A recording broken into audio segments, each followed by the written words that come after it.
Hello, everyone, and welcome to Storm King's Thunder Big Boy Season, episode 10, which I will now actually update the episode count.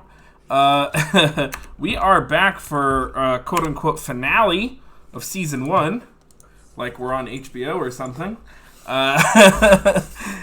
We are back, and this promises to be a very exciting episode. Thank you, Anon Moth and Madside DM for subbing, and thank you, Anon Moth /Tim for the raid. So, as always, I'm Matthew Foreman. I am at Matthew W. Foreman on Twitter. I am a Dungeons & Dragons, a tabletop RPG content creator and designer. Let's go around the table and reintroduce ourselves as always. Let's start with the lovely, the incomparable, does 1,000,000 damage per round, Faye. Hi, I'm Faye. I stream on Twitch at Faye14. My Twitter is FayeHots. And yeah, I basically just stream and stuff. I am TFT only streamer now. And I play Aubrey Hopper, who only does a little bit of damage. Sometimes she misses a lot, and that's the only way to balance her out. Yeah, it's really unfortunate. Rowan. Hello, my name is Crowan. I also stream a lot. Stream a lot of TFT. It's pretty much all I've been playing for the past couple of weeks. When WoW Classic launches, I'll be doing that. But for now, TFT and more TFT. And today I'll be playing Zane Korakai, the Tiefling Sorcerer, ready to fight some giants in the season finale. Awesome. Thank you for that. And Casanova. Hi, I'm Casanova. I play Lucius Cavaliers, the human bard. Woo. May. I play Alyssa Selinari, and she is an Aasimar druid. Last but certainly not least, the king of promotions, the streamer of streams, Tomster. Hello, I am Tomster. The crunching. Yeah. Okay. Tomster Hot on Twitter and Twitch. I play Kaiser, a human fighter with a shield and sword. Oh yeah, I guess we should promote that. On July 9th, that's Tomster and I's birthday, strangely enough. We both have birthdays that day, so we'll be doing a all-day birthday stream, playing a whole variety of different games. You can find that over at my channel, twitch.tv/crow. And I think, Tom, are you streaming it as well or not? There's hard maybe. Hard maybe, so yeah. That's Watch out for that one. So July 9th, all-day stream for Crowan's birthday. That's awesome. And Tom's birthday. And Both Tom's of our birthdays. Yeah. Yeah. That's awesome. Well, we'll be sure to be checking that out. Sounds good. Yeah. Awesome. That's awesome. So, when we last left our heroes, the party had arrived in Triboar to assess out the situation and make certain deals on behalf of Crowan and Mirabar, Nightstone, various kind of political intrigue, and to investigate rumors regarding the Zentarum and Zentarum contacts. Through a couple clever decisions and ruses, Lucius Cavaliers was able to make a point of contact with Lemmy Two Shoes, the mind mage, the elven mind mage, who appeared to be approachable and sociable, and they sussed out that there was a Zentarum plot against the Lord and Lady of Triboar. At the same time, the Lady of Triboar revealed to them that their scouts have reported a giant incursion on the rise, led by two fire giants, a host of orcs, other beasties, and fiery little minor elementals were approaching and were going to attack Triboar. They were able to remove the Zentarum threat, Lemmy Two Shoes, by basically sending him to Mirabar on good faith and a negotiation. Letters were sent, conversations were had, and the party dispatched of the Zentarum threat that way through nonviolent means and ended the night in the tavern with Lucius and his long-lost friend and former Harper exile, Maya, the tiefling bard, sharing an intimate moment. We pick back up. I believe. Did we closed out that night? Was there anything else anyone wanted to do? Once Zane got back to the inn after sending the letters, I suppose he would see Lucius performing with Maya, and would probably wait until after and then talk to her about giants and history of all that, because he was curious about that. Okay. So after their intimate conversation and then after their performance, you pull Maya aside. She's and what do you say? Excuse-moi, Maya, do you have a moment? I have all the time in the world currently. We'll see what tomorrow brings. We shall. You said you know a lot of things about giants and the history of them? I've tried to do my research in service of the Harpers. Yeah. Of course. Well, now that it seems that the giant threat is more widespread than I have previously thought, I was wondering if you could share some of that information, not only to help us prevail tomorrow, but to perhaps save more lives in the future.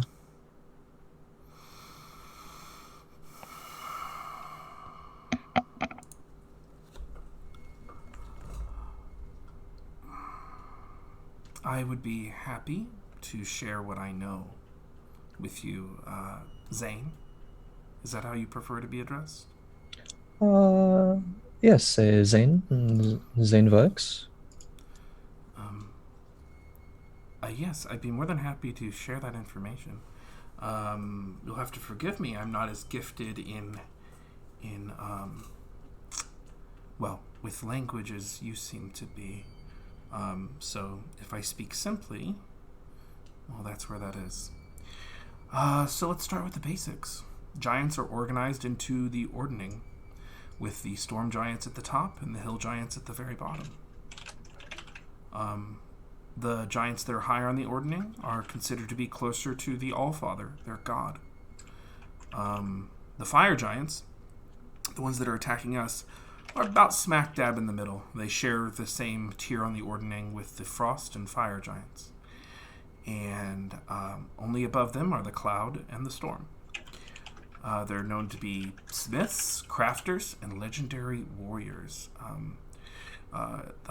Some of the most powerful among them are known as dukes and duchesses. They are obviously quite resistant, if not immune, to fire. They are incredibly strong, and they're not stupid. They are intelligent then, and they are legendary smiths and crafters. Do they possess then weapons that we should look out for specifically? I've seen some wield 2 large shields of black iron armor as thick as houses, with weapons sharper than dragon's claws.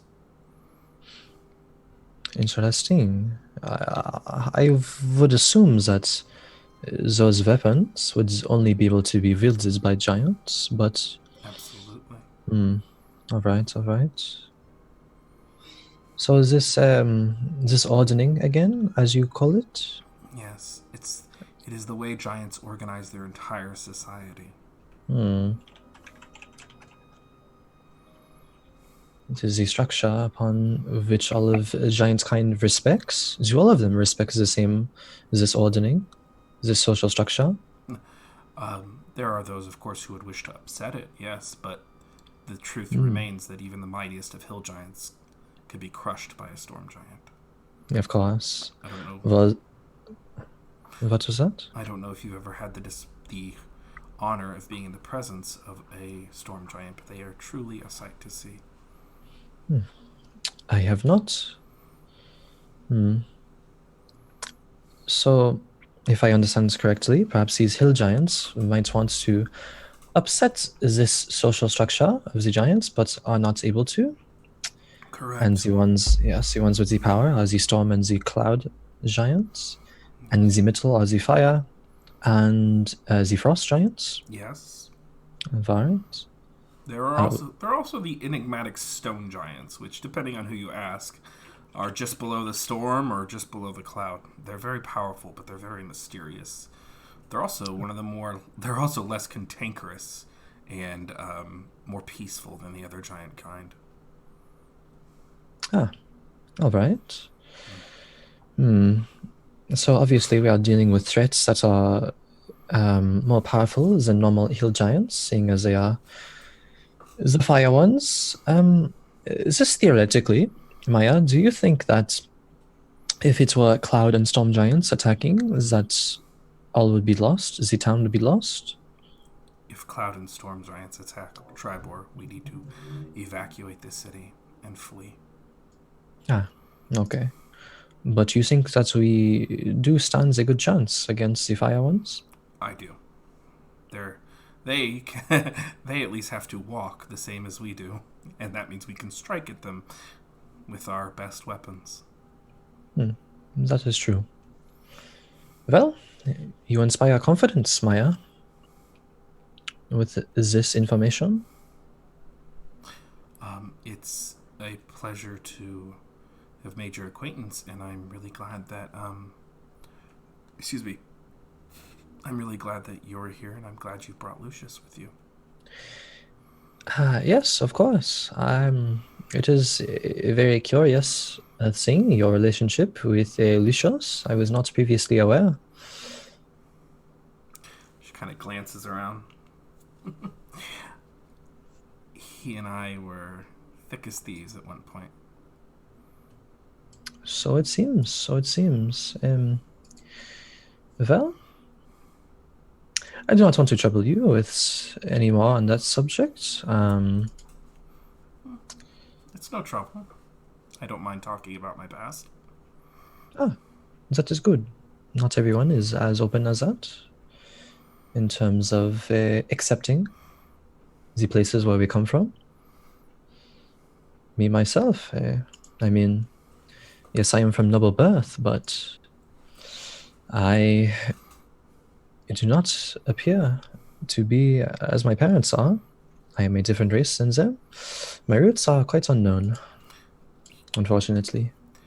Yes, I thought it was interesting when you introduced yourself as a Korakai. Indeed. We all come from very interesting places, but it is the decisions that we make that determine who we are. So I couldn't agree. I'm glad that the decisions that you have made and Lucius has made have both led you here today. If I might ask, though, since you are so open with these things, what is it that happened with Lucius on you? That really, I think, might be his secret to tell. Ah, okay. But I could at least tell you the gist of it. Of course. Thank you. We partied. We well, I'll just say it. We partied, we fought, we stole, and one day we took it a little too far. And well, that mayhem got us both expelled. Ah.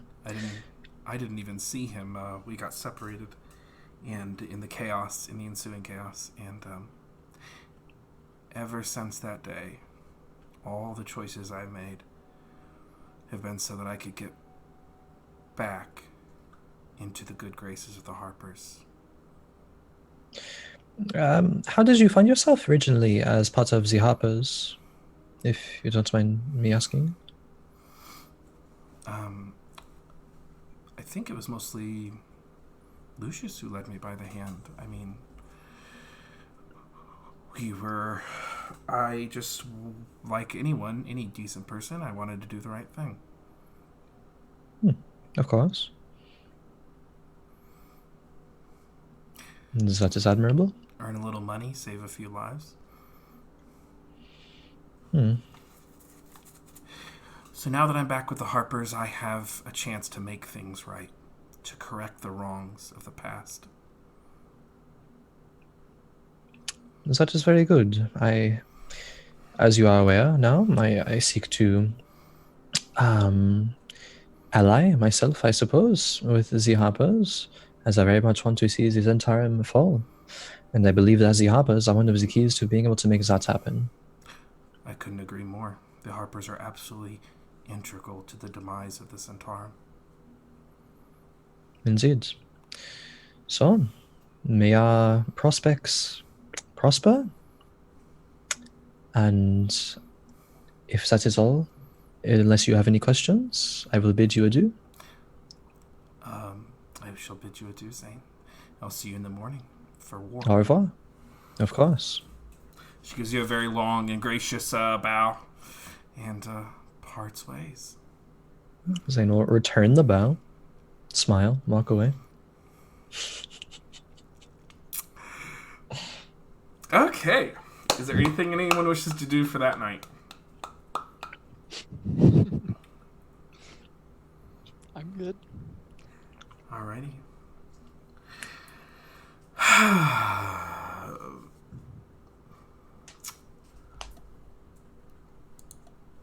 You, yeah. One second, I've momentarily lost my damn mind. It's here somewhere, and yet here we are.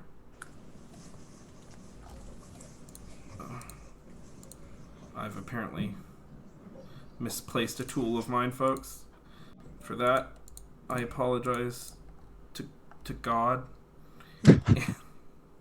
Is it this? There it is. Alyssa. Oh, no, that's not it. Hello? Where did my dream song go, folks? Oh, it's right here. Found it. We're all good. Alyssa. You are asleep. And as always, you have phenomenally good rest. And you are dreaming. And you find yourself at a crossroads. What does it look like? It's a path in the woods, like two intersecting paths. Perfect. Familiar faces stand on either side of these fey creatures that you have met before. One to your right and one to your left. Both fairly androgynous. They both kind of speak out to you. Oh, thank you, Soul Bear RPG, for the follow. They say, darling, you've come. Hi, friends. Yes, you've come such a long way in such a small amount of time. I know. We've been traveling for ages. We just go from town to town. There's all these people. We gotta bow.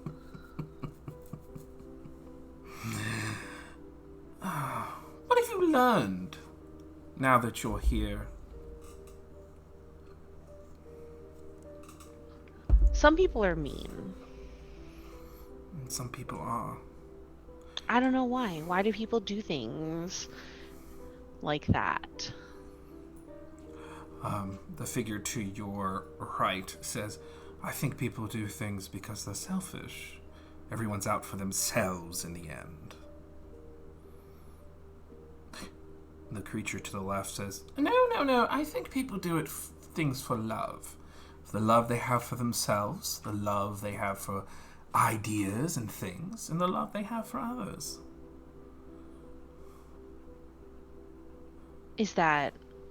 What is love like? Love is, and the voice to the right interrupts, a fantasy. We can't look beyond ourselves. Quiet. Love is holding a puppy for the first time. Love is a rush of your heart whenever you touch the hand of someone you like. Love is risking everything for the thing that you love. I've never held a puppy before, and I don't know if I really like anyone yet, but we do risk a lot with my friends. I feel like we're always in these situations that are really bad, and then we barely get out of them. Like, we almost got burned once, like alive, kind of. The person to the left says, "Oh, I love fire. We always have fire here in the summer. And it's always summer here." I like summer. Well then, you can come closer to me. And Are you warm like summer? I am always warm like summer, darling. I like inch closer.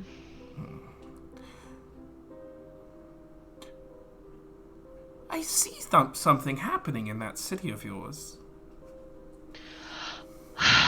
Yeah, I went and stood in a room with some lady. Apparently she was like a big deal because we had to do this curtsy thing. And I practiced, and I think that I did it pretty well, but she was like, so whatever. And then I like wasn't allowed to talk because they were afraid I was going to say something. And sometimes I do say things and I probably shouldn't say them, but like, why do we have mouths if we're not supposed to speak? Doesn't make sense to me. But yeah, then we went to this. There's all these like people with weird names, and they're doing all these things, and it seems like everyone's hiding stuff. Like, why do people hide things? I don't know. Why do people hide things? What would you hide from others? What have you hidden from others? I don't really hide anything, except for when I'm doing something that I know that they don't want me to do. Oh my gosh. All the time, not everyone, but sometimes people get annoyed with me, I think.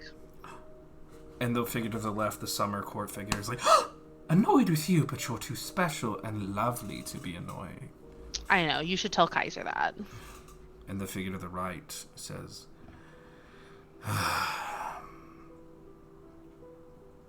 but you never told them that you might be cursed.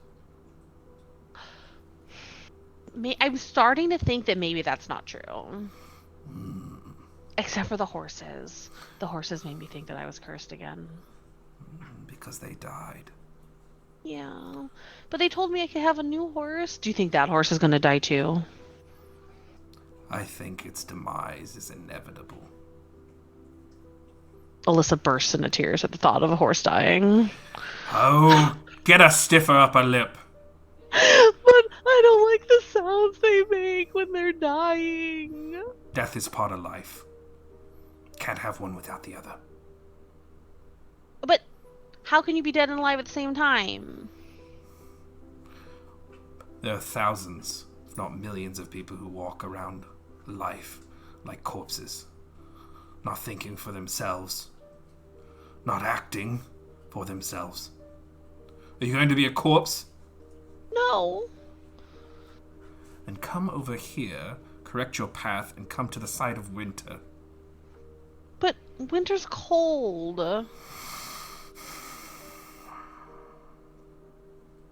I like the summer. It's warm here, and she says things like, love is nice, and I want to hold a puppy that I don't know what it is, but it sounds really nice. Figure to the left says, you're going to have to make a choice soon, darling. Between yourself or the things that you might love. Your friends. You mean I may have to leave them? All seasons change, and all good things come to an end. But I really like them. I know, darling. What do you know about the town that we're in? You said that you knew something. Is that going to have something to do with why I can't stay with my friends? I'm afraid it might. You can stop it. How? Afraid I don't know. Is there anything you can tell me that'll help? Read the stones. Read the stones. What stones? I'm afraid I have no more information than that. Okay. Rest well. Remember, even if it ends here, the journey was worth living. I'll remember that, I guess. And and you kind of fade away. And everyone wakes up in the morning.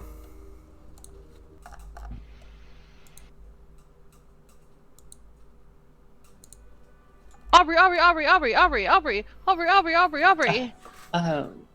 What is it, darling? I had another one of my weird dreams. Was it? Was anybody else in them, or just you? It was me, and then there was these two really beautiful, like, people, and one of them was all warm and one of them was all cold, and the cold one was grumpy and saying all these things like you have to be selfish and that people only do things if they're selfish, and the other one was talking about puppies and love. But then they asked me about the town that we were in and if anything was happening, and then they told me that the journey may end, and I got really scared, and then something about reading the stones.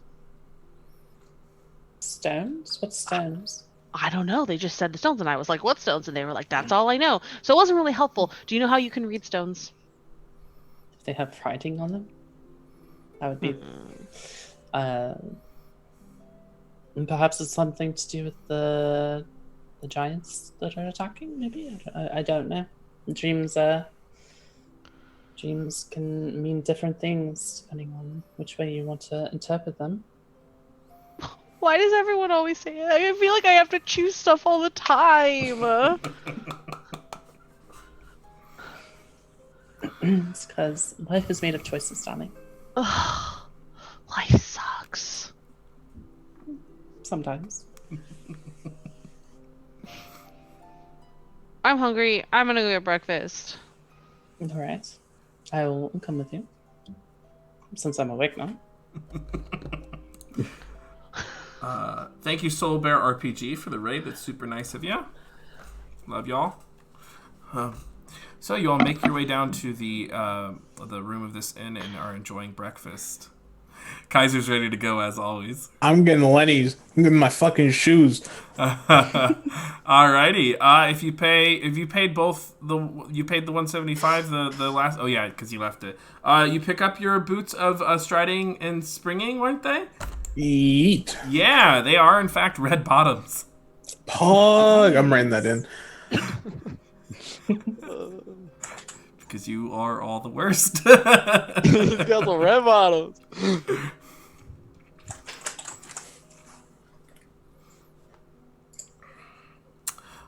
So yeah, you all sit around at breakfast, and there's this kind of unease in the air because you know that near sundown the war is coming. 2 fire giants leading a phalanx and a vanguard of monstrosities and creatures.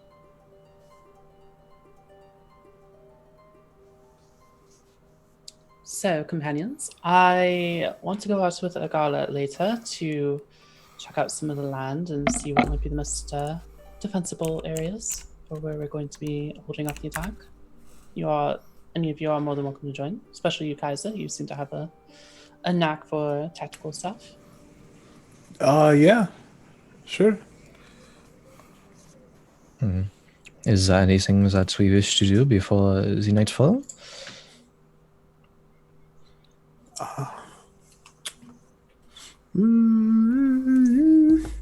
Well, I suppose we prepare ourselves, because this is going to be a Quite the battle.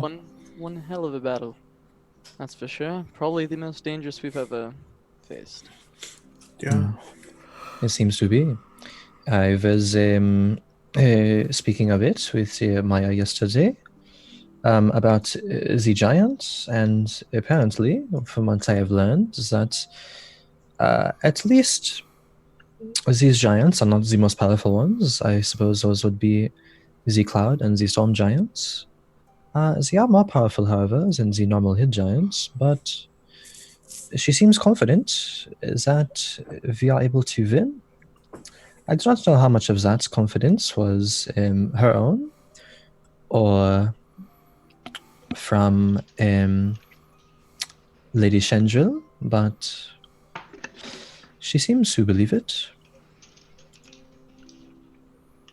I'm glad it's not cloud giants, as we saw their devastation at Nightstone. Yes, indeed. Although I suppose Nightstone was woefully unprepared, but we stand to be a bit more prepared here, I believe, from the preparations. Yes, it would seem that way. Triboar seems to be much more defended anyway. Of course. And the fact that all of the people here, or most of the people here, are able to fight. That is good.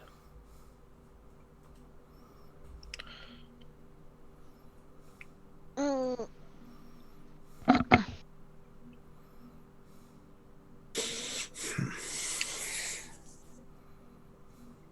You're Wait. muted, May. May is very muted. Alyssa just bursts out in the middle of your guys' conversation. Does Nightstone have writing on it? I don't recall if it does or I not. don't know, but probably The town or the stone? the The stone. stone. How would a town have writing on it? Yeah, like think about it. I was wondering. I do not know. I mean, I have not personally seen the Nightstone. I do not believe. Have any of you seen the Nightstone? I don't think I have never seen it, but I would assume a stone that is used to ward dragons would have some sort of maybe ancient runes or something on it, right? Probably. That would stand to make sense. Yes.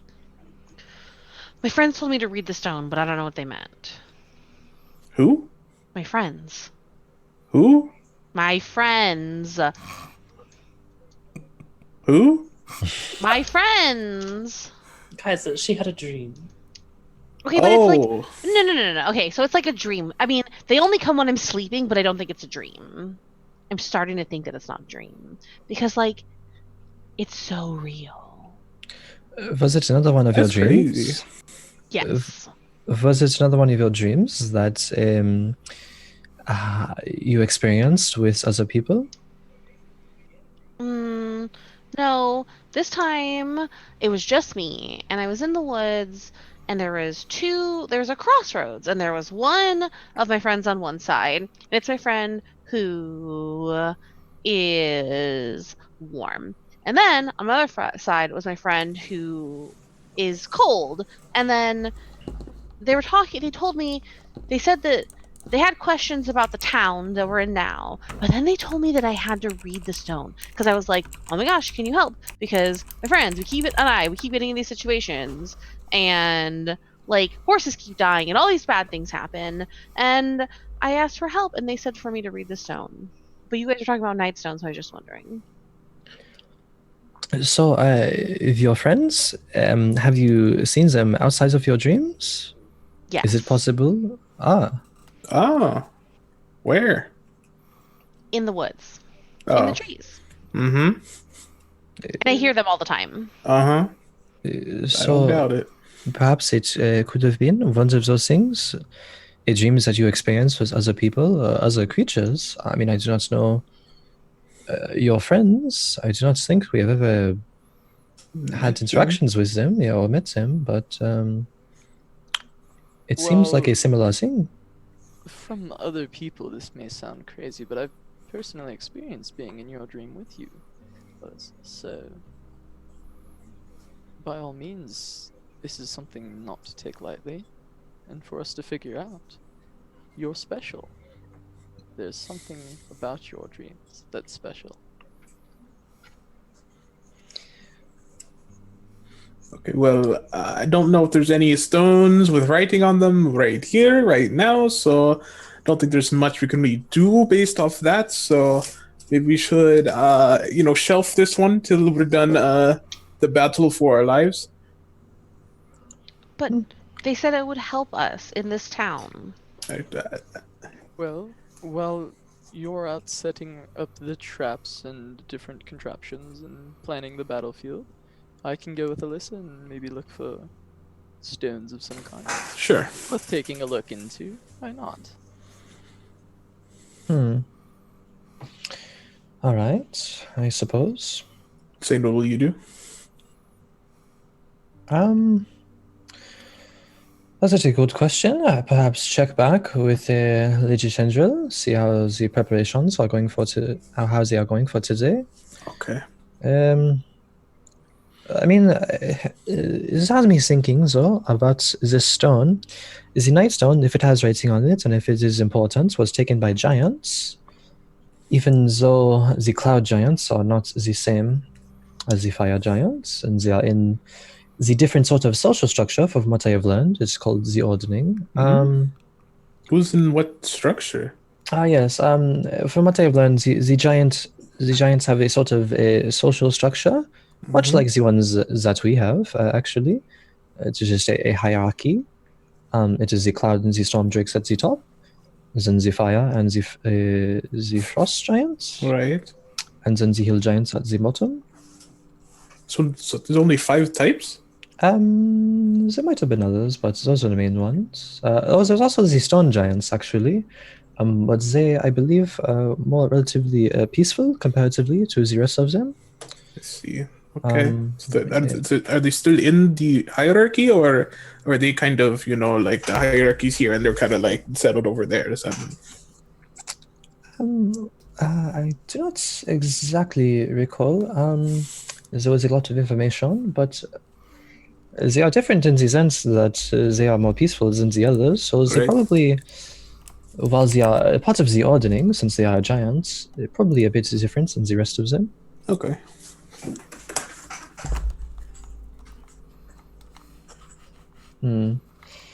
I mean,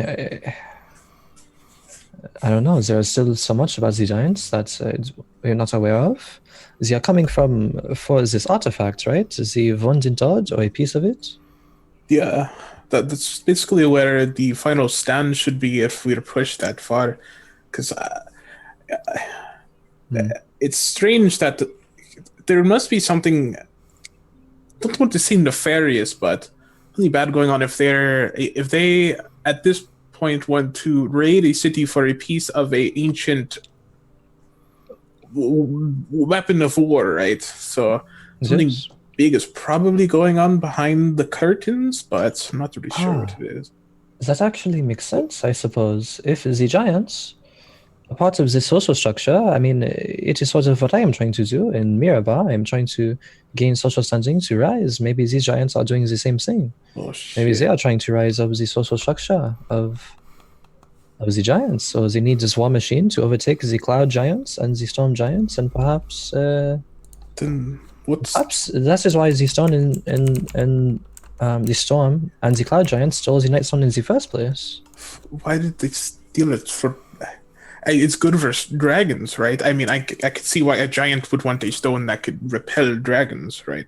But I don't know how. I guess I don't know. It's like like a old hunter having a ancient weapon or something, like an ancient like blunderbuss or some shit. I don't know.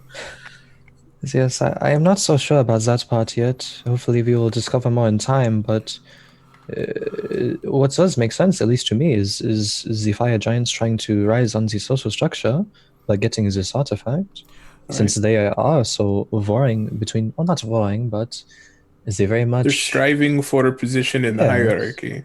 Very much so, yes. Okay, so from what you told me, it seems that the people that we would want to win this war for hierarchy would be the stone giants, right? I do not. If the stone giants are so adverse to conflict, perhaps they do not want to rise. Perhaps they are content with where they are. Yes, content. I do not know, however. I mean, I have not ever seen or spoken to one of them, but we have to be careful because these giants, even though we can see what they're trying to do at this point, like you said, there's still drastic things they could do, right? Yes, of course. Perhaps this artifact, we might be able to learn more about that in Quantogrim. I mean, dwarves are known for being craftsmen themselves. Might have some idea of more information about it. Maybe. Perhaps so. Speaking of which, just out of curiosity, how far was Quantogrim from here? I know it was around the area, and that's why you wanted to come here. Oh, it's just if you look at the map here. Oh yes, we have one of those. Like here to here is about old X many days. Very scientific. 188 miles. Ah, That's crazy. And you are going to have to go through either around the Star Metal Hills or through them, and probably through Neverwinter Wood for some small measure, or go all the way around, which will take even longer, which will make the journey about 200 miles. Yes, that is the place that's in the mountains that is off the road, right. That is still very far of a trek to the north, but yes, it was just out of curiosity. Right.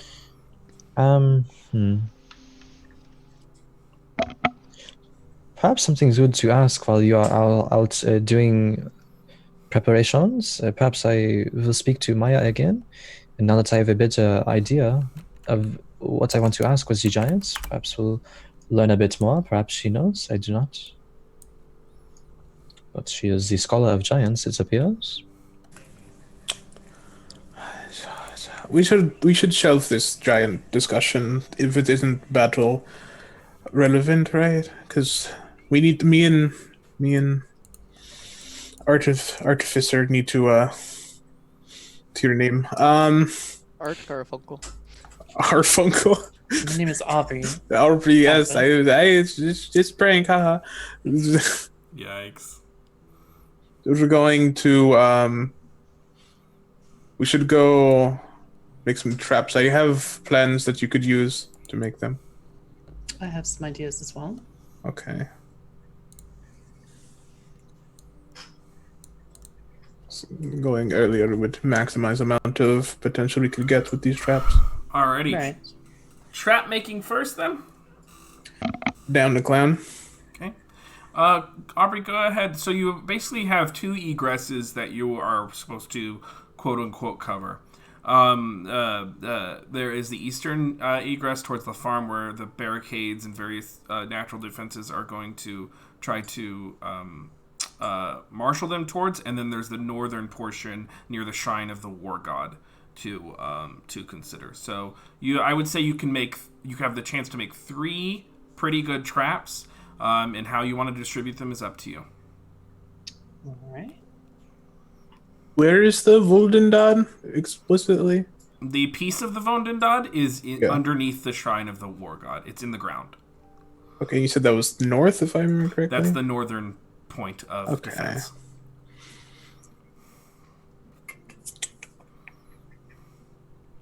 I would say if we could make 3 traps, we should put 1 there and 2 on the way.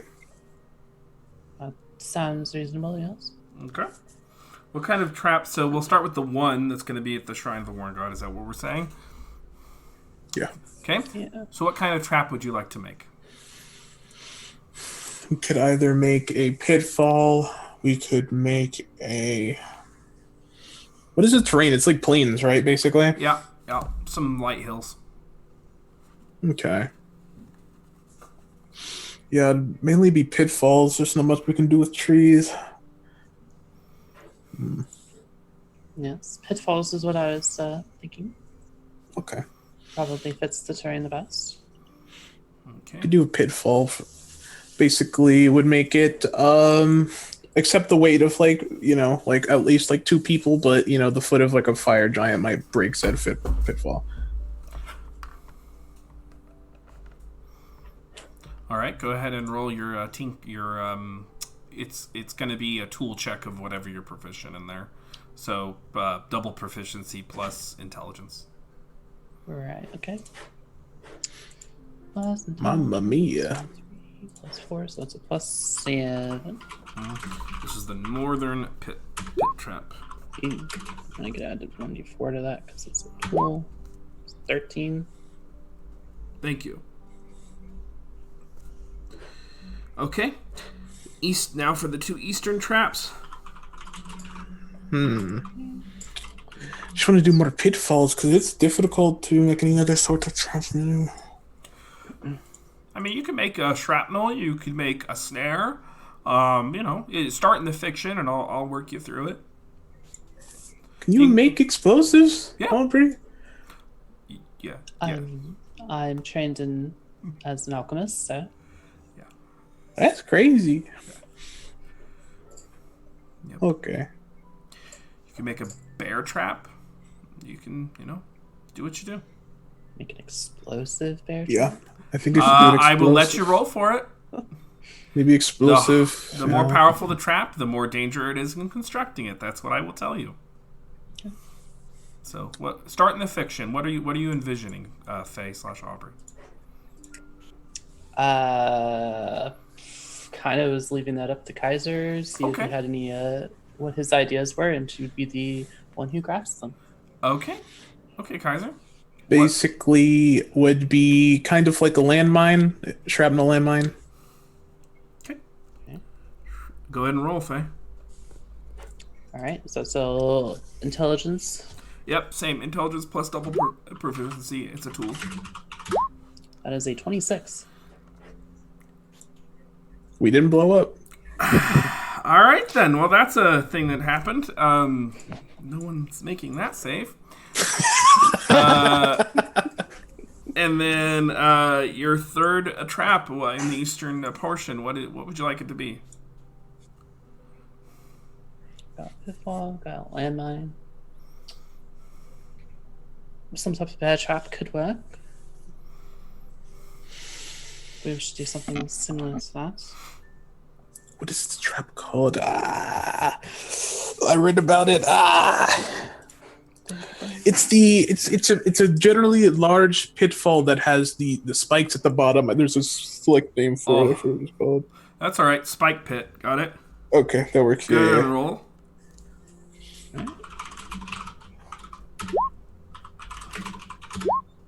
15. Thank you. Okay.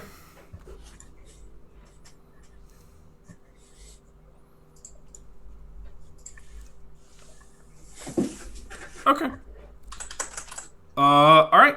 We're good there, folks. So you were able to set those two eastern traps, the one northern trap, and that is where that is. The shrapnel mine was shrapnel, right? It's not fiery. Yeah, shrapnel. Right. We don't want to light the forest on fire. Or use fire against things that are immune to it. Mm-hmm. Okay. So you're able to set those traps, and that is a job well done. Alrighty. Lucius is going with someone to investigate, look for stones. Looking for rocks. All right. Is there anyone from the town that you'd like to invite on your journey, your investigation? I think we're good. Okay. So, Alright. go ahead and roll investigation. Alright.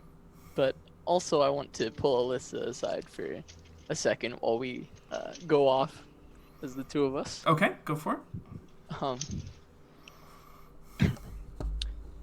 Alyssa, I need to show you something. Okay, Lucius.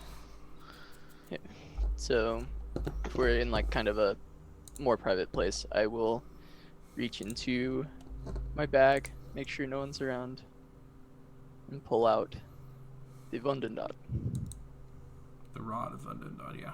Yeah, the rod of them. So, unfortunately, I have very sticky fingers. I may have lifted this from the Zentrum. What? Maybe you should wash your hands, and then your hands aren't sticky, Lucius. Duh. Okay, so it's a like, so it's a turn of phrase. I don't literally have sticky fingers. I just Okay. steal things probably more than I should.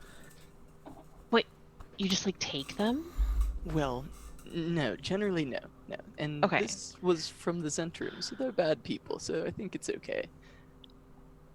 Wait, will you teach me how to have sticky fingers? Okay, maybe sometime, but for right now, what I'm going to tell you is very important. Okay, I'm paying attention, I promise. This can find those rods that the fire giants are looking for. So of course it's imperative this doesn't fall into their hands or the Zentrum's hands. Okay. The reason I have this is I'm bringing it back to the Harpers in order to lift my exile. Okay. Now, this fight we're going into is going to be very dangerous. And so far, I'm the only one who knows that I have this. Okay. If I were to fall tomorrow... Don't that's not say to that, me. Lucius. Don't worry, I will be careful. but you can't account for everything. If I were to fall, I need you to bring this to Veril Rudin and Everland. Veril, Ruland, and Everland. He's a very powerful mage and member of the Harpers. I need you to bring it to him on behalf of Lucius Cavaleris. And tell him to give my father my regards. I mean, I guess, but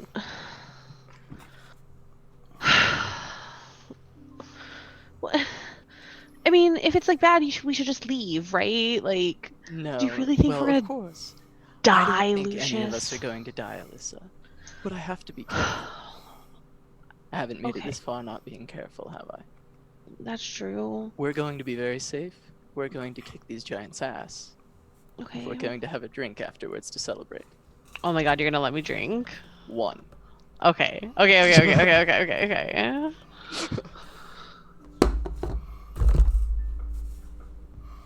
Okay. All right. I haven't well, told anyone else because I need this to go to the Harpers. I need this to make right what I've done. After this, I should probably tell everyone of my intentions and that I have it. I But mean, for now, I'm entrusting this to you. okay. I'll keep it secret. I promise. All right. It's really important to you, Lucius, and so I really will do my very, very, very, very, very, very best to not mess this up. Oh, you won't mess it up. I believe in you, Alyssa. You've never let me down before. She just like hugs Lucius. I'll put it away. And, alright, now, let's go find these stones, yes? We gotta figure out what your friends meant. Yeah. I don't know why they didn't tell me anything. All they said was read the stones. And it's like, well, like what stones? Where stones? Blue stones, red stones? Like there's so many different stones. Is a small stone, is a big stone. It's so confusing. Did the Wundendot have anything written on it at all, or is it just like a... Yeah, it has giant runes on it. It's okay. yeah. Oh, yeah. Is it made of stone? No, it's made of metal. Oh, metal, okay, that makes more sense. It's made of iron. Alright. Oh, okay. It's made of this. It's made of a probably. It's more like a steel, but it's made of the same material that the Wundendot is made of. Right. Okay. So. Alright, well, let's go search. Go ahead and roll investigation. Alright, do you want to... Helmet, it's you're looking for your stones. I'll assist you. Both of these big idiots searching for the stones. Hey! Wait, what the fuck just beeped at me? Okay. Going around asking random like townspeople, like, have you seen a stone? Oh! Pog? Oh shit, okay. What? Just tell the class. Oh, she not 20. Oh, of course she did. She's faker. She's faker. God damn it. All right. It actually does not take you very long. There is this kind of weird and ominous hum, this kind of low rumble that is near, and in fact, the rod is, since it is a rod of Wundendot, is actually compelling you towards the same location. So you would have gotten there eventually. You arrive near the shrine of the war god. And what you see all along the shrine are these large boulders that are like 5 or 10 feet. They occupy 1 to 4 squares, and they have a kind of crackling energy all around them. They are lodestones, and there is probably 24 of these things, all positioned around the shrine to make it very difficult to maneuver here if you're a large creature. And they seem to be positioned all around the shrine area and the excavation site. And they crackle and they hum. Lucius, do you hear that? I presume I do, right? You do? Yeah. Yeah, that's very interesting. I don't think I've ever seen anything or heard anything like this. Could these be the stones that you're looking for? I mean, maybe. Let's see if there's any writing on them. Go and roll perception. Oh no. You're a wisdom-based character. Just FYI, me and Aubrey would have put cautionary things for the traps. Okay. So they don't walk into the trap. I'm assuming they were coordinated with the commander. Okay. What's this? Oh. Oh, what's this? Do I roll Landmine. twice Great. because advantage? Sure. Because we're looking together. 17. All right. With that, no, not writing. There's no writing on the lodestones. There's like these trace marks, but they're not even arcane runes. They are just like kind of circles that are all around the lodestones. I start like touching everything and like tracing all the runes with my fingers. You touch one of the lodestones? Oh, for sure. Okay, I need you to make a Constitution saving throw. Okay. Oh, for sure, I say.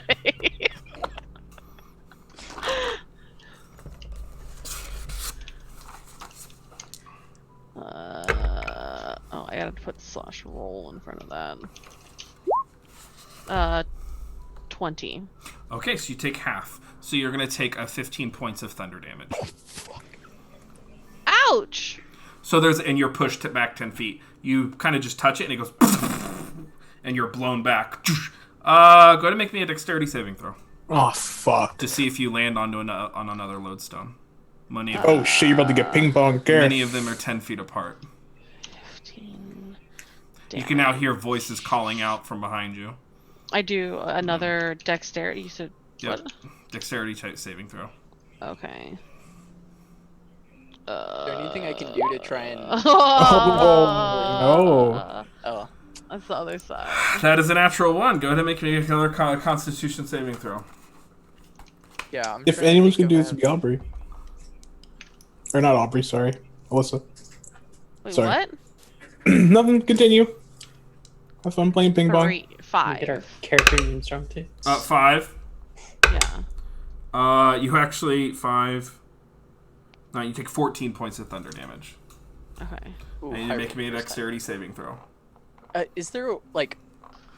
God, Theoretically, could I cast, like, hold person on her to, like, freeze her? you midair? so I will say now at this point, you can try to intervene. How would you like to try to intervene, Lucius?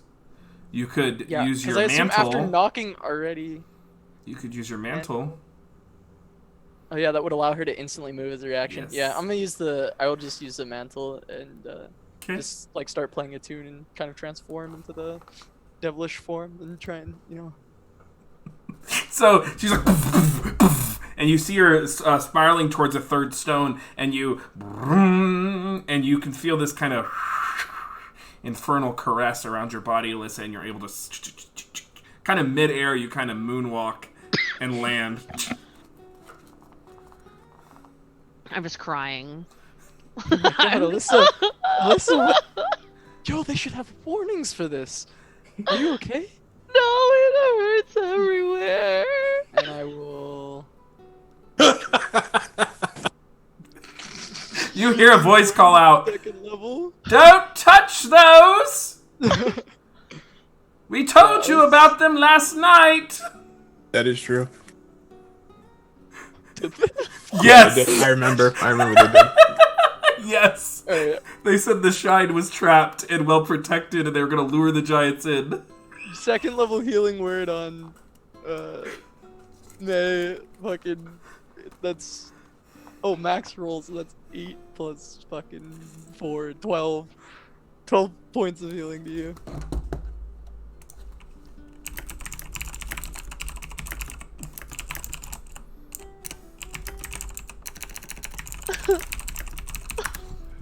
Yeah, they really should have warned us about this. It's We crazy. did! Wait, I really must have not been paying attention. Did they tell us about that? I think I they- don't know. I'm never paying attention. Well, then I guess it can't be these stones then. If it's... Well, at least we can't interact with them right now.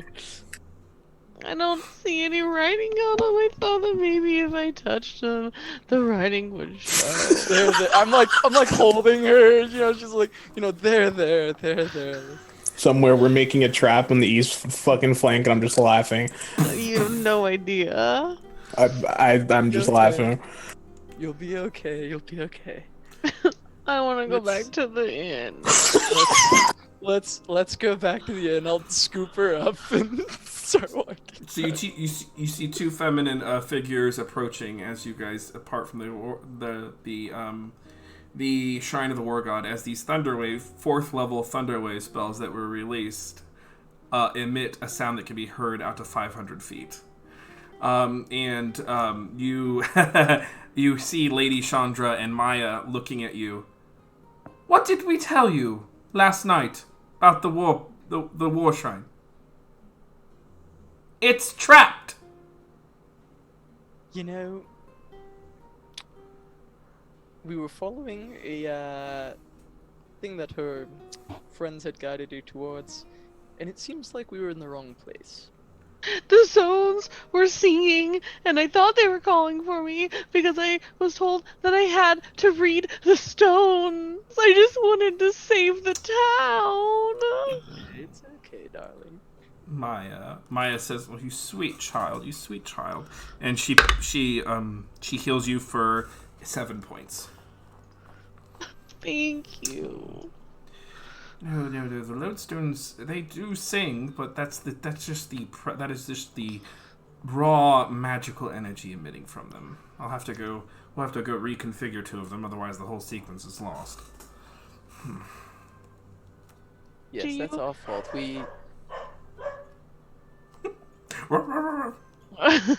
My dog, dog. still the reigning champion on Dice Priority, is never interrupting the stream ever. Oh, shoot. I was saying, well, you know, we apologize. It seems we stumbled into the wrong area, not even thinking about the fact that was the Shrine of the War God. We're just looking for probably some different stones.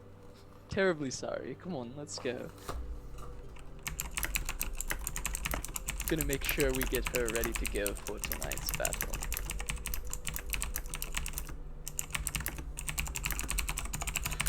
Sorry. Talking about my dog in chat. Alyssa, you can take a short rest if you wish. Actually, you can take a long rest, actually. Hey, I'm just gonna go to bed. We get back and we're like, go to bed. You got slammed to 2 4th level Thunder Waves. Take her back to the inn, get her, you know, some food, something to drink, and make sure she's good. That's our adventure for the stone for today. Alrighty, is there anything anyone wishes to do before the sun begins to set? Zane would go to Lady Shendrill's tower. Mm-hmm. To the guards outside. Excuse me, is Lady Chandril present here? Yeah, you were able to meet up with Lady Chandril. Alright.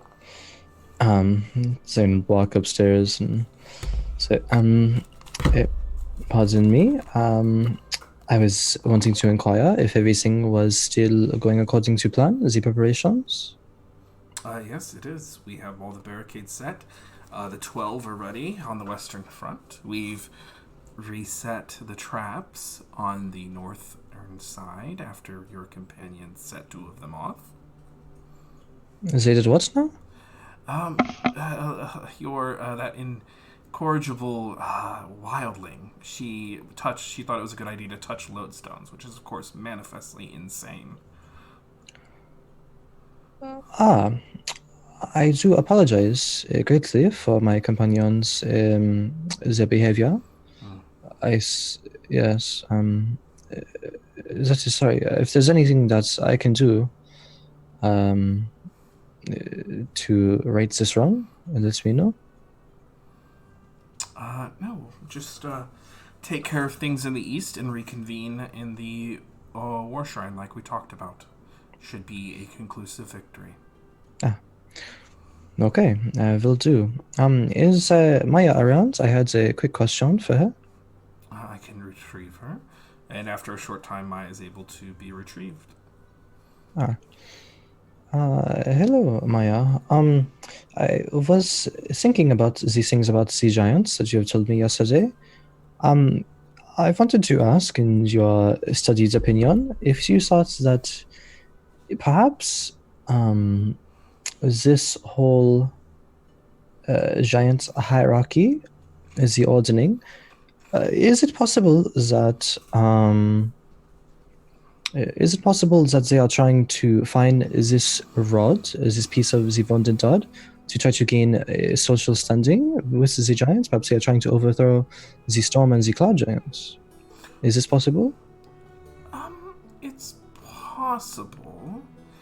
She says it's possible, but the thing is, in order to upset the ordning, the ordning was designed and ordained by the Allfather themselves. The fire giants may, here in the material, world, claim more territory using the Vundendad or kill a few storm giants, but in order to change the ordning, it would require the act of a god. The Allfather themselves would have to intervene. It would have to be shattered by the Allfather. This Allfather, is it... Are they a god that is able to be influenced by such things, such as the power of the giants that they hold? Yes. Yes. The Allfather is worshipped by giants, and that's where the gods derive their power. And certainly a great act like that would earn their favor, but we're talking about... it wouldn't just be one Vondendad. They would have to refine an army of Vondendads, like in the times of old.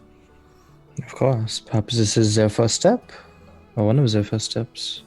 Well, then we better stop them, Zane. Indeed. Thank you for giving me this information. Mm-hmm. I'm just rather curious about all of this, but me thank too. you.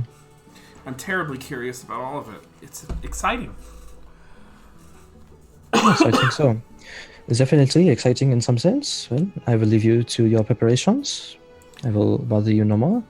Also, Lady Chandril, once again, I apologize for disturbing your the stones. That's okay. She says we'll reset some of the triggers so they're a little less volatile, but it should still hold. Okay, that is good to hear. Thank you. I will see you later. Alrighty. Is there anything anyone wishes to do before sundown? Aubrey would just offer her services to the town of, anything they might need crafted that she can assist with. Alrighty. You are able to offer your services, and the townspeople thank you for them. Go ahead and roll a tools check. Okay.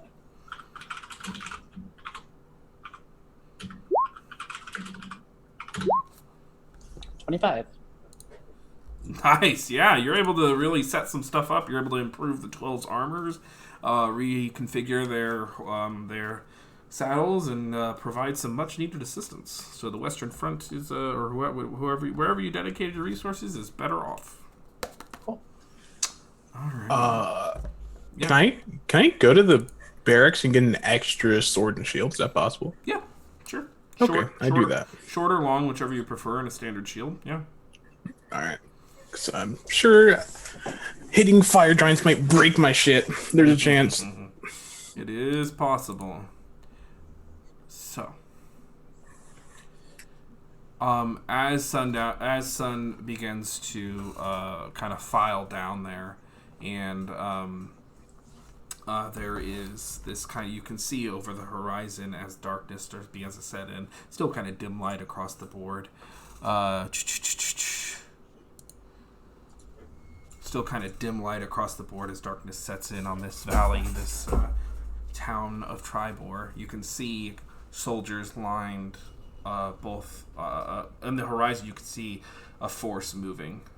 Some figures are very, very low and well lit with these kind of pieces of fire dancing all around them. These kind of tiny little fire elementals that kind of move like like small monkeys, almost. They just kind of leap along with their fiery little presence. Behind them are the orcs, tall and lean with large weaponry and broad shields, and some of them are riding these kind of birds with outlandishly large feathers and colorful wings and axes for beaks.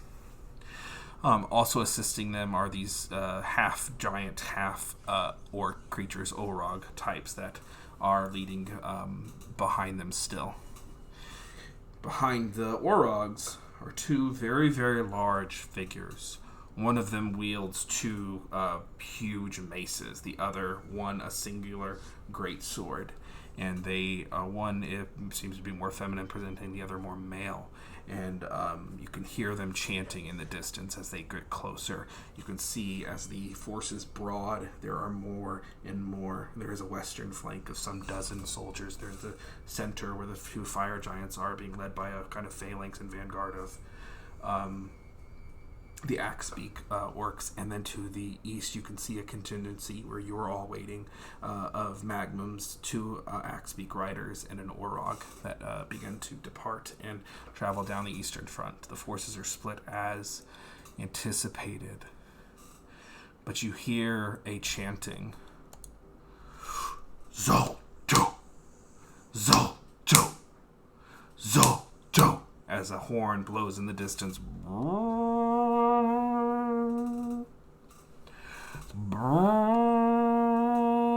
As the forces approach in well-regimented order.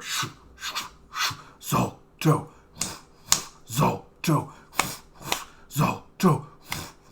And they release a battle cry as they charge into Triboar. I need everyone to roll initiative. So when we first see them, it would be possible to spend a minute to use Spellsmith to add +1 to her weapon. Yep, that's it. You can do that while you prepare. So as you rush to meet them in battle, you can see a small farmstead. It needs to be abandoned, a kind of ruin, and the eastern front has. Let's see how many of them survive. Oh, nope. Not. You know what's funny? Natural 20, and they still can't make the save. So there's no point in rolling. Aubrey, go ahead and roll a 6d6.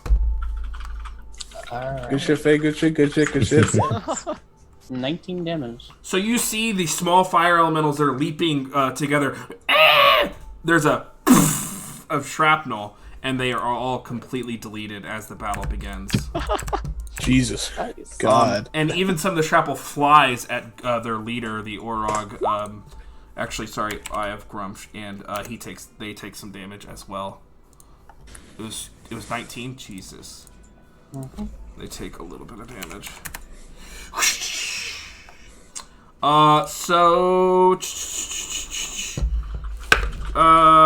Yeah.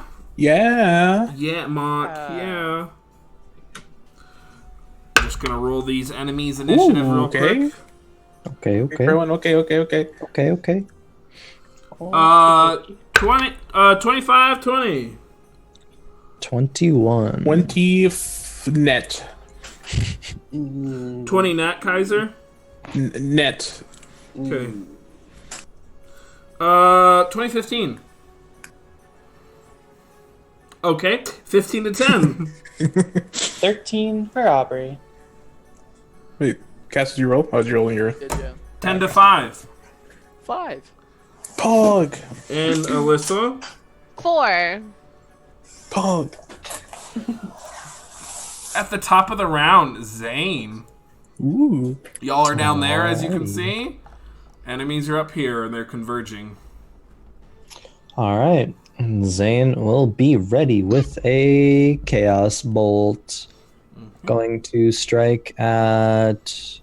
which one looks like it's leading the charge? Goro. All right. Who guess? We were fighting a dude named Goro. Whichever... Wait, which one is that? Sorry? The one in the middle. The middle? Sure. Okay. Chaos Bolt right at... Sorry. Oh, I did not select permissions properly. Hello. Or, well, there you go. All right, I see. All right, Chaos Bolt definitely misses. Interesting. Okay. Went from a nat 20 to a nat 1. Real consistent. Well then. Yeah. And Zane take a couple steps back. And that will be it for now. Okay. Kaiser. Yeet. Okay. And then 5, 10, 15, 20, 25, 30. Okay. I'll hold in this. I assume these are like fences, right? Like actual fences. Yep, Okay. proper. Yep. I'll hold here, and I'll ready an attack if someone comes within an attack range. Alrighty. I also bonus action acting Flame Tongue. And then someone else said something. I cut them off. Sorry. Okay. Like a Barrack Dondarrion wannabe, you light your flame, your sword aflame, and it sheds a little dim light around you, illuminating the darkness.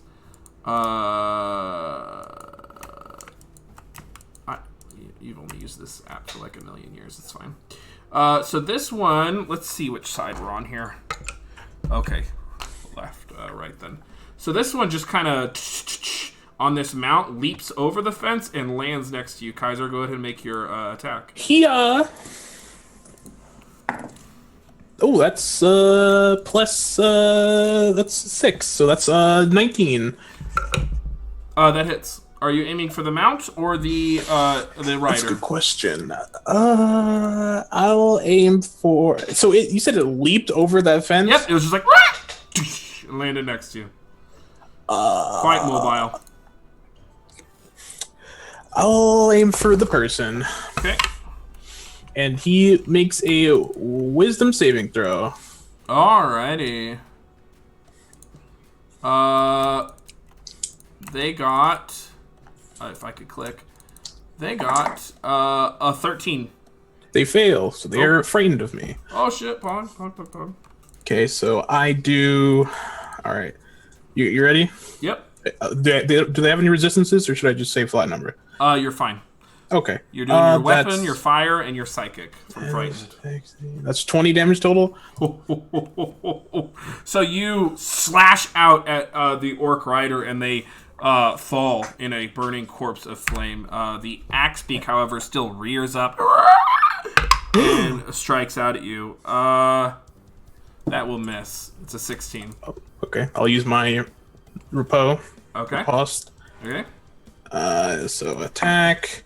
That's gonna miss. That's 9. Okay. Misses. All right. Goro's turn. Goro is going to go ahead and go, and they are going to move over and use their bonus action to use aggressive and move up on you, Kaiser. They're going to use reckless to give themselves advantage on the attack roll. Mamma mia. Oh, monkus! Natural 20. Oh shit. You, my dear friend, are going to take 2d12. 23 points of slashing damage. Yikes. Small amount. Second attack, also reckless. 22 to hit.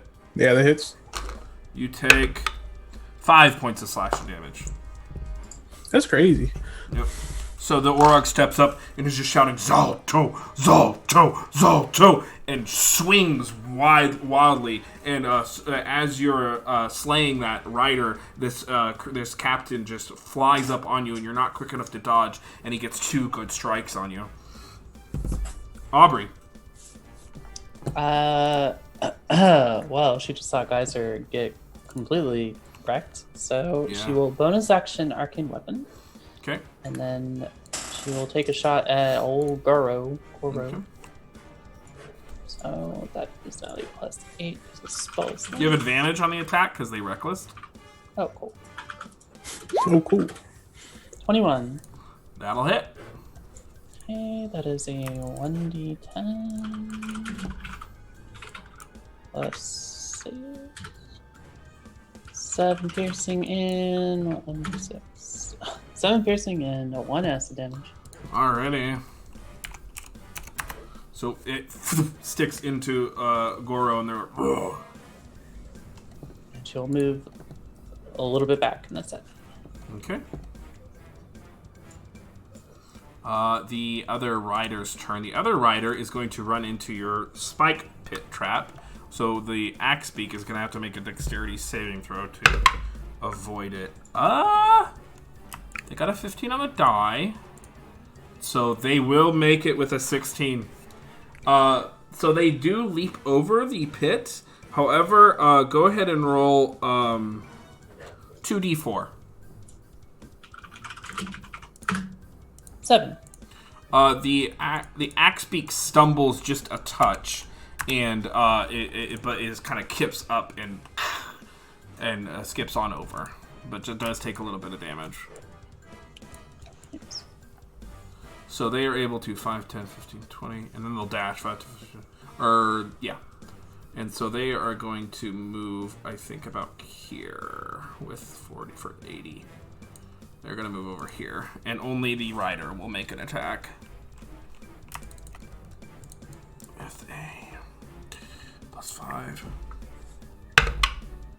+5. No, misses with a 10 with a great axe. One single swing. Lucius.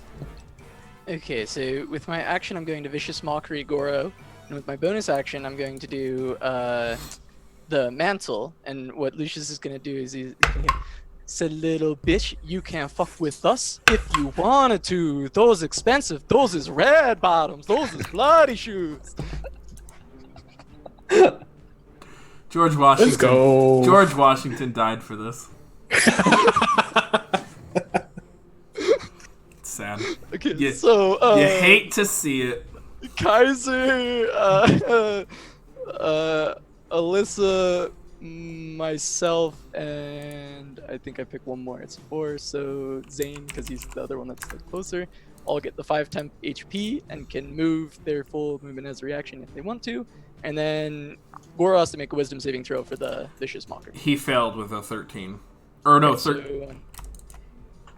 wait, 13. Oh no, 12. Sorry, he failed with a 12. Okay. Yeah. So that's 4 psychic damage, and he has disadvantage on his next attack. Oh shit. All right. That's your turn, yeah? Yeah. Recast, I get to move, right? You can Yes, move with if you your want. reaction. Actually, if Kaiser is moving on the reaction of my bonus action, I may use movement after, just depending. On... Okay. Oh, I forgot Recall is here. Technically, I can't move, actually. It's my reaction for the repose. Okay. Ah, that's true. All right, so I will move 5, 10, 15, just back a little bit. And yeah, that's my turn. Alrighty. Alyssa, go ahead.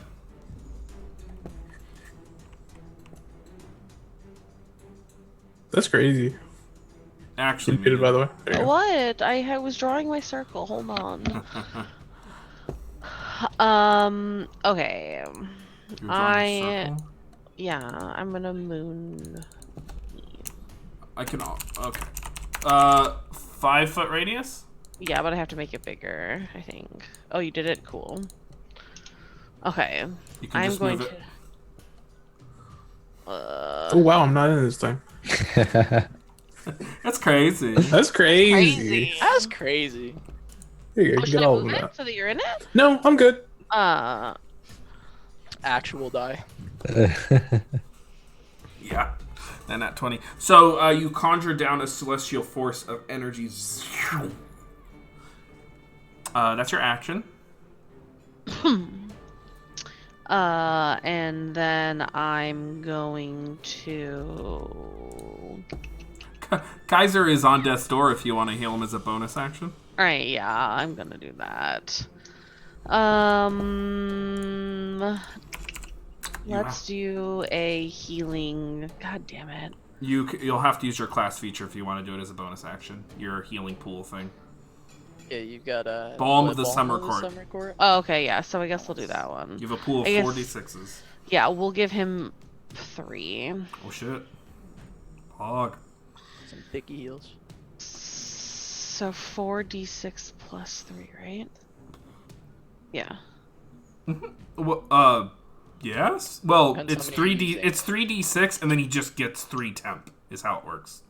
Oh, okay. Yeah. So he won't get any temp from it because he already has temp, but he's still gonna heal 3d6. 11. Ooh, TY, TY, TY. Yeah, that's huge.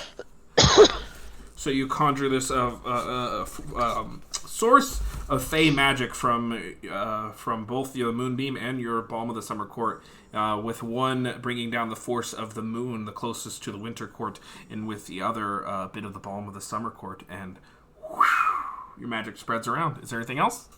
Nope. Okay. So you see the Urgala, the innkeeper that is with y'all. She comes striding up. She is going to make an attack against one of these creatures. She has 2 attacks actually. All right. She brings up her big old maul and is going to showing. Wouldn't it be great if I studied this beforehand? So that will hit. She's going for the axe beak. You just see her go for the leg of the mount. She does... Double check this one more time. She does 7 points of damage to the axe beak, which actually severely wounds it. Because it had already taken a little bit of damage. And then with her second attack, she will also make an attack roll and does hit it. I believe. Yep, kills it. So once she kills the axe beak, the rider just kind of falls. He has to make a dexterity saving throw. He fails, so he is prone. So yeah, she comes riding up with y'all, and with her giant slayer maul, she just bop, bop, murders the axe beak, and the rider falls poof, on his keister. That was her turn. Zane, top of the round. All right. Zane will start to conjure a chaos bolt. And then as he's about to shoot it out, cast Twin Spell. And as it's shooting out, we'll split to hit Mastok and Goro. Okay. So you have disadvantage against Mastok, I'm afraid, because they are prone now. Okay. Unfortunately. But you have an advantage against Goro. All right, so this will be the disadvantage first. Okay, well, that'll miss. That will miss. And then against Goro, advantage. Ooh. All right. That'll hit. That one will hit. Don't worry, it'll just bounce to Mustag and be like you hit him. I Just mean, bounce into Kaiser. Wait a minute. That's right. That's right. Yeah, 2d8 plus 2d6. Oh, Did not bounce, but is it 2d6 or 1d6? For second level. Oh, you cast it. So oh yeah, sorry, I didn't specify. That's okay. That's okay. I trust you. Already marked off the slot. Yep. 18 points of damage. Yeah, I guess it doesn't matter the damage type for these. It doesn't. You're always welcome to tell me, Mo. It will be psychic or thunder damage. Right. That's your action. Yeah. No bonus action for now. Zane will just take he'll stay where he is, actually. Okay. So with this kind of ensorcelled power, you will release a thunderous boom. It shatters out throughout the valley, and you see Goro kind of stumble as they are severely injured by this, and they just say under their breath, Zolto. Kaiser. Mamma mia. Okay. I'll attack Goro, and I have advantage, I believe, correct? Mm-hmm. Okay. Okay, that'll hit. That's like 19. Did you roll with advantage? Yeah. 19 hits. Monk ass. Okay. Who are you attacking? The Goro. Yeah, just barely you hit. Jesus. Yeah. Okay. I'm using menacing. Okay. Wisdom saving throw. They do make it, but they're gonna die. They have 3 hit points. Oh, okay. Yeah, I there's like a lot of 6s on my d6s, so I think they're dead. They're defo deado. They're gonna die from the moonbeam if you don't hit them. So with that strike, falls. Goro falls. Salto. Dies. Okay. Then I will second win as my bonus action. Okay. D10s, where are they? Mamma mia, they're somewhere. Here's one. That's a 6 on the die, so that's just 10. Alrighty. The Axebeak to the north of you is going to make a Constitution saving throw on their turn. They fail with a 4 on the die. We're going to roll 2d10 radiant damage, Alyssa. Be sure to unmute yourself. 8. Oh, 8. Wow, damn. Alright. That off-turn damage, though. They are then going to make an attack against you, Kaiser, with a 17 with their axe beak. Misses. Aubrey. Alright, so I guess we'll shoot at the big birdie thing that just attacked Kaiser. Okay. 20 plus 15. 15 hits. Okay. 10 plus 6. 10 piercing damage, 3 acid damage. It dies. Okay. Yep, that's it. Okay. On Mass Talk's turn... hello? Where were they? They weren't in the Moonbeam, I know that, but when I clicked on them, they moved. They weren't there. They were next to you, Kaiser. They were there because they hit me. Okay, Yeah. yeah. Sorry, I clicked on it and then moved them. Mass Talk is going to stand up from prone. Why is this being so weird? There it goes. And then they are going to make an attack roll against you, Kaiser.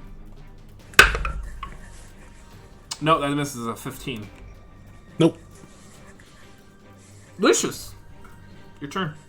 Alrighty. We will...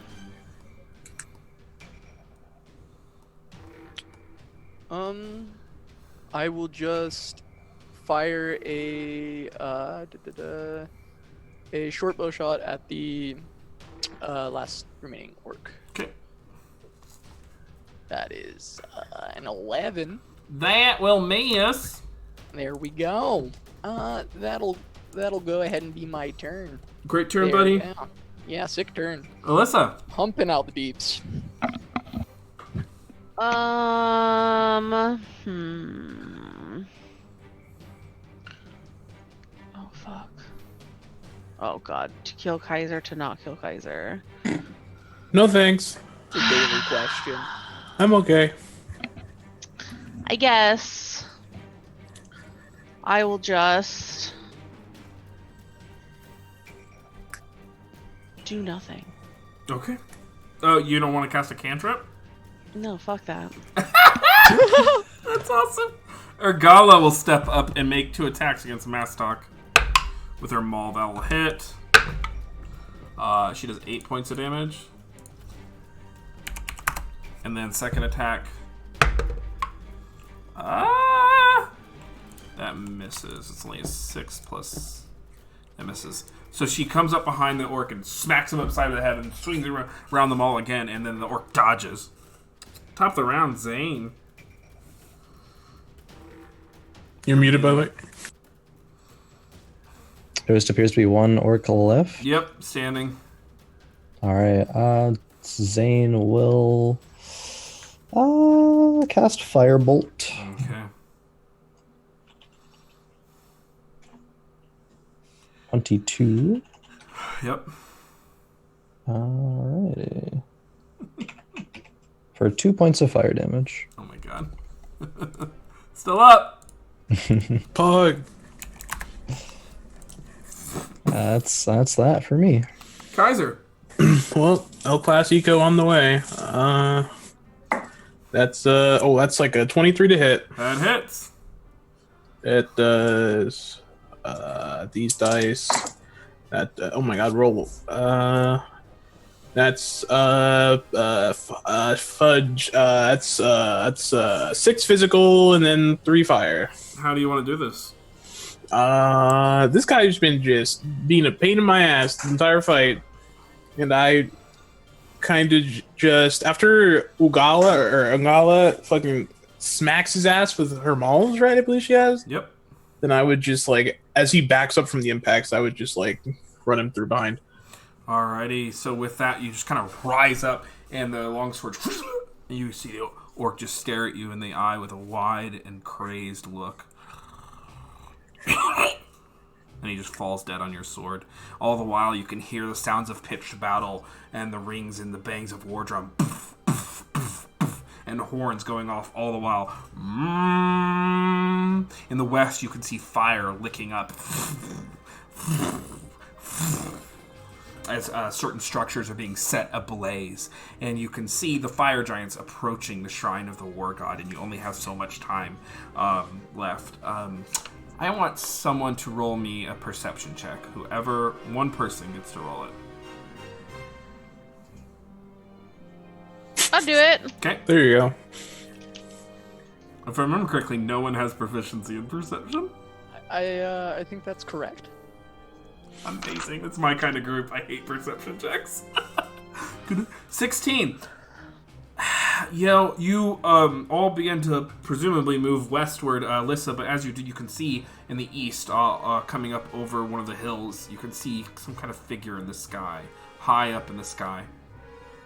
And it's moving kind of slowly, but it's moving from the east. Guys, wait, there's something over there in the sky. And I'll point. As y'all look up, it's very, very far off in the distance, but there's some kind of large object or something, some kind of built structure floating from the east. But they're going to take a minute to get there. But they're heading your direction. That looks ominous, but I suppose we don't have time to gawk. We need to go assist the rest of the town with those fire giants. The shrine. We can deal with that problem when it gets here. We have other things to deal with first. We need to keep eyes on it though as we go. Okay, I'll watch it. Good job. Let's go. Let's go. Kaiser special. Urgala nods at all of you and says, "Good job," and beckons forth a small band of militia, and they take off in a northerly direction and are going to encircle the giant forces. They protect the. They say, "Go join them at the shrine of the war god." Okay. Mamma mia. Alrighty. You all venture to the westerly direction towards the shrine of the war god, where you can see the fire giants and their forces starting to scamper down into the excavation as you arrive. You see already there Lady Chandra and some forces taking pot shots with short bows, marking the giants. You see a band of archers fly up with 6 arrows, and they just break against the fire giants' heavy black iron armor, doing no damage. Oh, fuck. Massive fire giants, Ildmane and Oxort, with a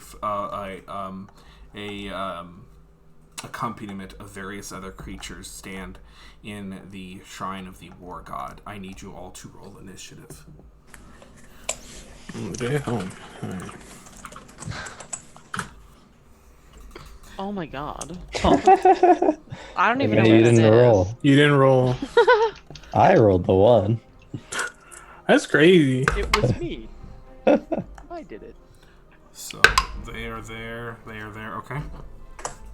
Oh, no. shit. 25 to 20. 26. That's not within that range, Tom. He wasn't gonna call it. Yeah, Tom, wait your turn, please. Thank you. Oh shit. 2015. 15 10. 10. 10. Twin. Man. 20. 10 to 5. 5. Zane. Oh, Zane, you're a 1. 2 total. Okay. Pog. Yeah, Technically, the runners. technically 2.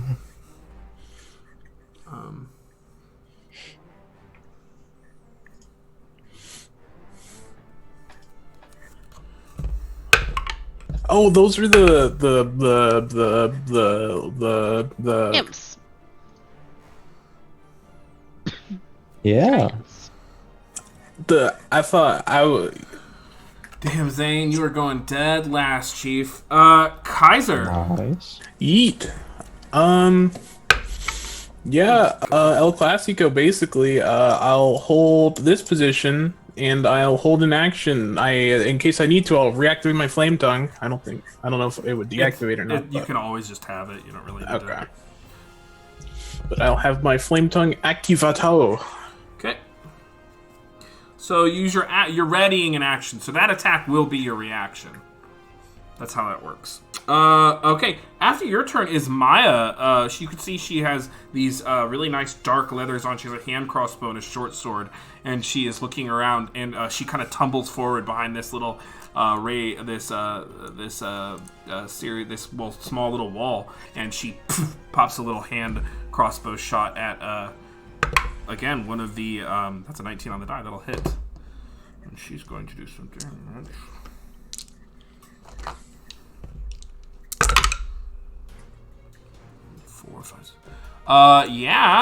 So with that, she fires a single hand crossbow shot at the axe beak, and Prosto falls to the ground. Yep, and as his beast and mount falls over, she kills the axe beak in a shot with her hand crossbow.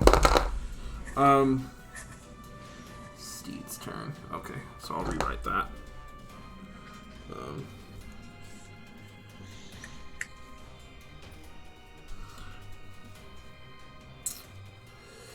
That was Maya. So then the Steed and their runners, they are going to go.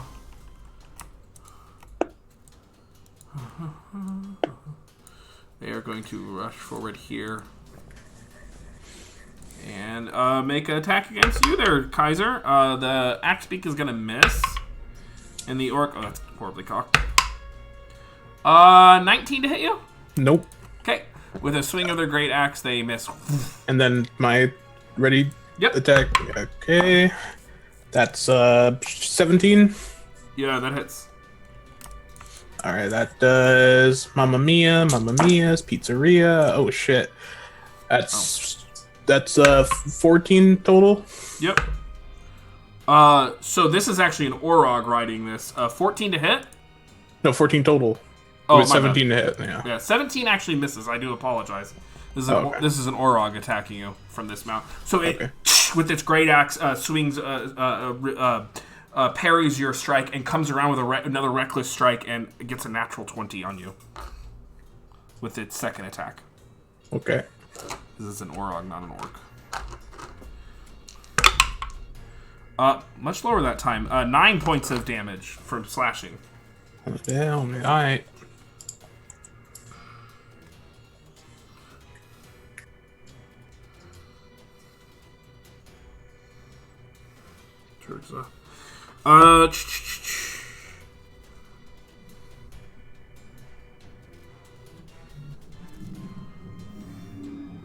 One of these little shitty fire creatures is gonna go.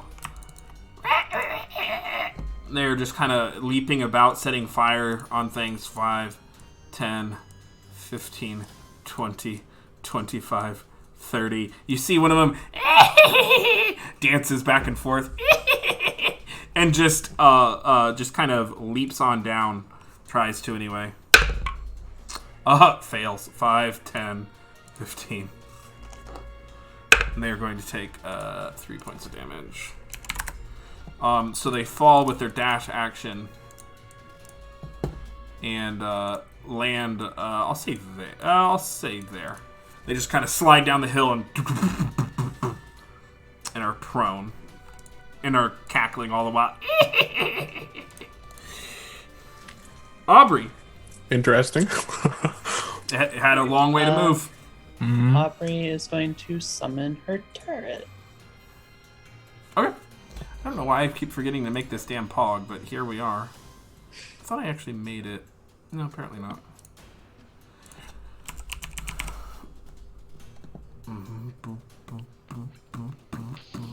Terminator 5000 coming up.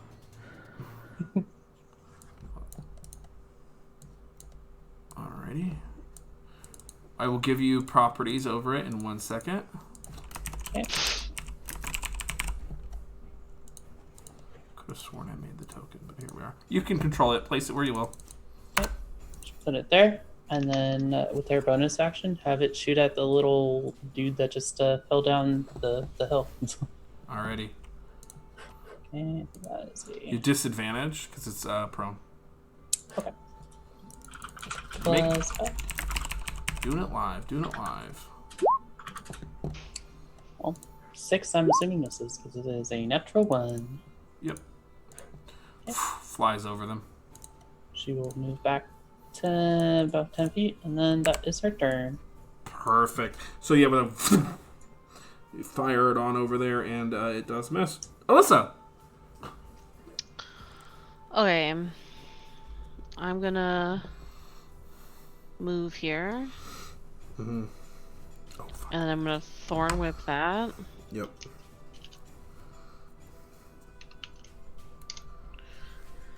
Uh, 14? 14 versus, I'm sorry? What were you attacking? It's on he's on like a bird thing, right? Yeah. Yeah, the bird thing. The bird thing? Yeah. It's an axe beak that hits. Okay. So it does 1d6, and then I pull it towards me. You do. Well, Big song begins. Kaiser and Yeah. Alyssa, I need you to make Constitution saving throws. Yep. Wait, am I? I'm too close to it. God damn it! You doomed us both. Sorry. It's fine. I thought you had to touch it. My bad. You just pulled a massive bird into it. Oh, That's yeah, touching. Oh, I didn't know that it was like outside of the thing. 16. Hold on. Because you're pulling that thing towards you, yeah? Yeah. So it's a large-sized creature, so it inevitably would touch once pulled forward. Okay. So it fails with a natural 1. The Orog makes it with a 17. Alyssa, I need you to roll me 4d8. Oh yeah, fried chicken. 18. Okay, so Kaiser, what'd you get? 16. That succeeds. You take 9 points of thunder damage. Alyssa, what'd you get on your Constitution saving throw? 10. You take 18 points of thunder damage. Okay. Does the turret need to make a save? Oh shit, Faye not here. I think it does. I'm not sure though. Oh, for sure. I will resolve that question when she gets back. The thing makes it so that beak is gone from your damage and its damage. They will end up here. This stone is dormant, so I'll do that with it. It's not gone. It's just dormant. And they make the save, so they only take 9 points of thunder damage. But actually, once they are accosted, they are going to get pushed, but they are nowhere to be pushed. So, poof, and Alyssa, you're pushed back 10 feet. 5, 10. So yeah, there's this explosion of thunder, and Maya shoots you a glance. She says, "Mind the lodestones!" I didn't even touch it this time. And the Orog is now next to Kaiser. Hey, Faye, does the arcane turret have a con save? Let me check. Actually, It's immune to poison, damage, psychic damage, all conditions. It's forced to make an ability check or saving throw. Training spell scores is 10 plus 0, so I think it does make a con save. So unsecured objects. I'm gonna say no. It doesn't need to. It's not an unsecured object. This thing affects things and unsecured objects. Okay. For now, yeah. Move on. That was Alyssa. That was your action. Is there anything else you'd like to do? Put more of these on the map for representative purposes. I just don't want to put too many because of data. No. Depression. Wait. Okay. No, I'm good. Okay.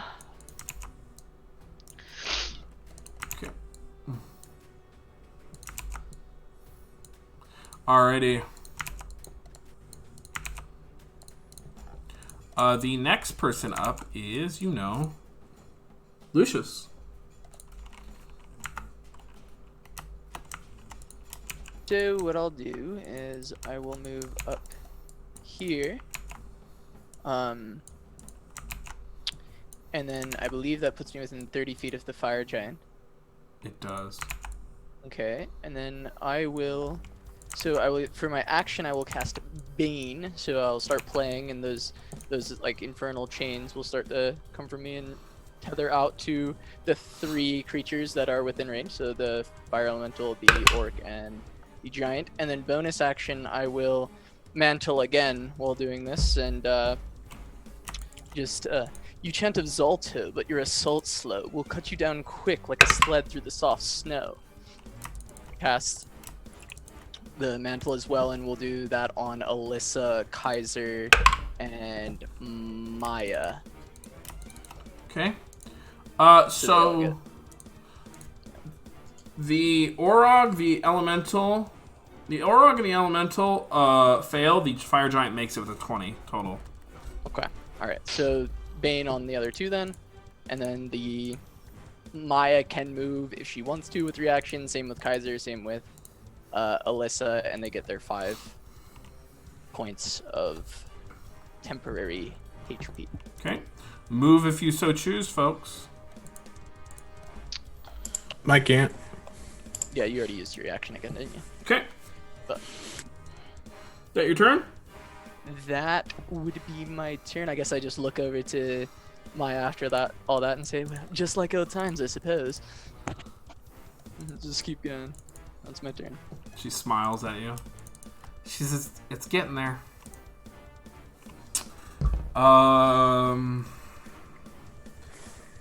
Prosto's turn. Sorry. They are going to use their bonus action to move aggressively. They don't even need to do that, but they're going to. So they're going to fly over here and make an attack roll recklessly against Maya. That will actually hit. And do a 9 points of slashing damage. Maya will use something to reduce the damage.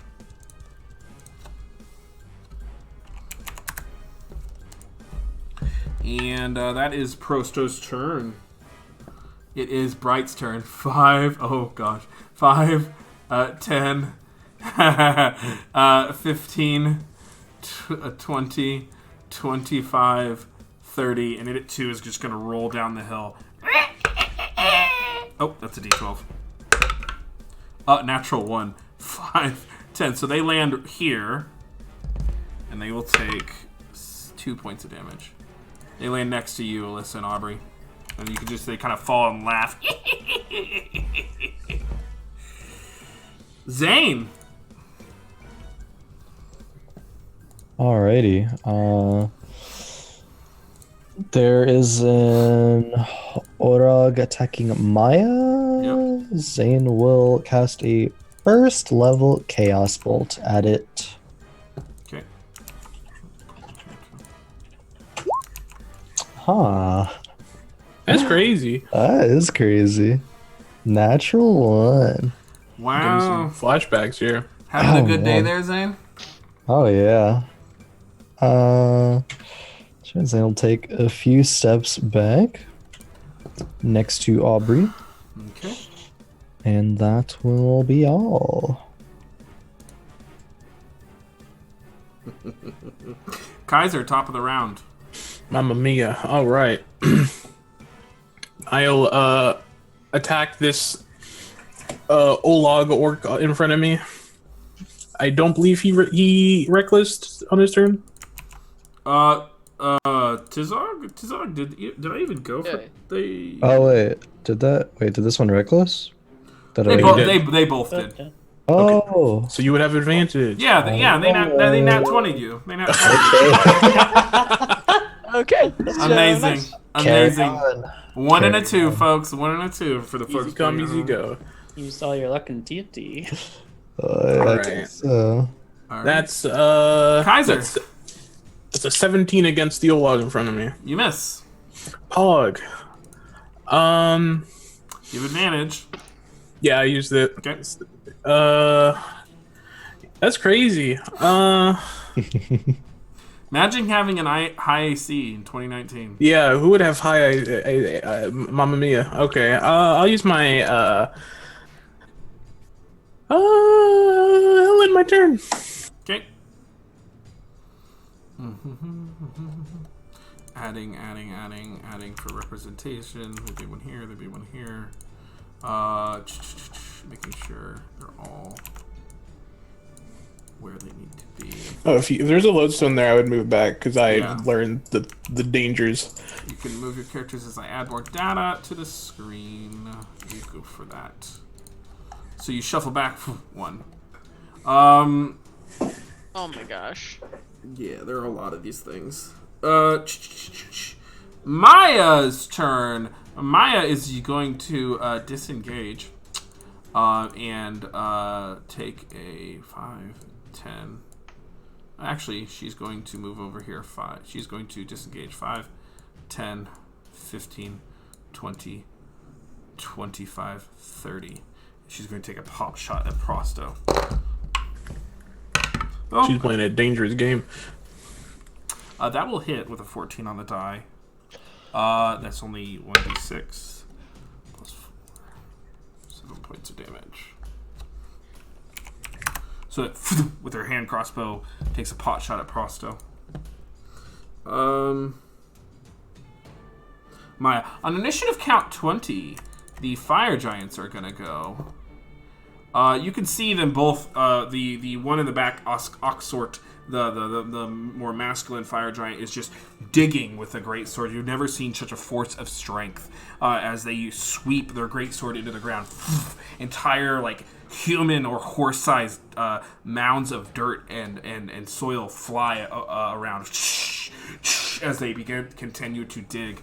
Ildomain, the feminine looking one, is going to use one hand to dig with a one-handed mace for a giant size, still kicking up human-sized pieces of dirt, and with the other toss a rock at Lucius. Oh shit! In fact, they are going to attempt to kick a lodestone.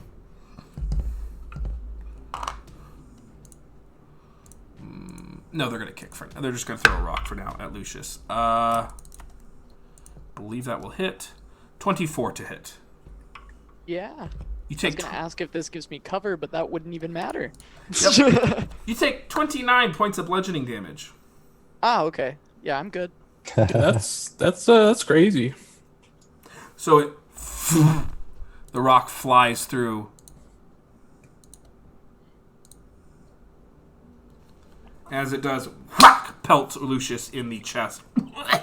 See him cough up blood as they begin to dig faster and faster. Tigzaw's turn. Tigzaw looks back. Zolto, Zolto, Zolto. And is going to use their action to disengage. 5, 10, 15. Don't hit a lodestone, buddy. 25. 30. They end there. And then Magir's turn. Magir is gonna flop over here. Stands up. And they are going to attack you, Zane. They have a minus 1d4 to the attack because they're baned. You need to make a concentration saving throw there, Lucius. That's true. Oh yeah, you I get by do need a to do that. big ass fucking rock. Constitution saving throw? Yeah, that's not gonna beat the 29 damage there. It's That's, DC 14. Yeah, 14 to the it's staff. lower than Yeah. that. Okay, Yeah. Okay. that's a shame. 20 to hit you, Zane. That'll hit. You take 7 points of fire damage as it touches you. Ah, I am resistant to that. You are. And it just kind of leaps around, starts doing a mad little dance. What the fuck? He's pogging. Yep. He dabs on you a little bit. Aubrey, it's your turn. Alright. So first, just gonna have the turret shoot at the one next to me and Zane. Okay. With her arcane turret. Awesome. Yeah, so Megir or Bright. Do they not have the name property set? No, they They don't. don't have names. Great It's the job one- there, people. It's Thanks. the one to the right, so Megir. Thanks for making my job easier. It's a natural 20. Oh, That hits. shit. So would that be 48? They're dead. I just found this. Alyssa, Aubrey, at 6 hit points. Cool. It's just dead. So I need everyone that's down there, Alyssa, Aubrey, and Zane, and that's it. Alyssa, Aubrey, Zane, and you make dexterity saving throws. Okay. Yeah, I literally fucking exploded. Yep. They're mad. little people. 7. You take. That is a Careful. Alyssa, so Alyssa, you got 7. You take 7 points of fire damage. Zane, 19. take half 3, so then half to 1. Aubrey, Got a 6, so you take 7 points of fire damage as this creature explodes in a death burst.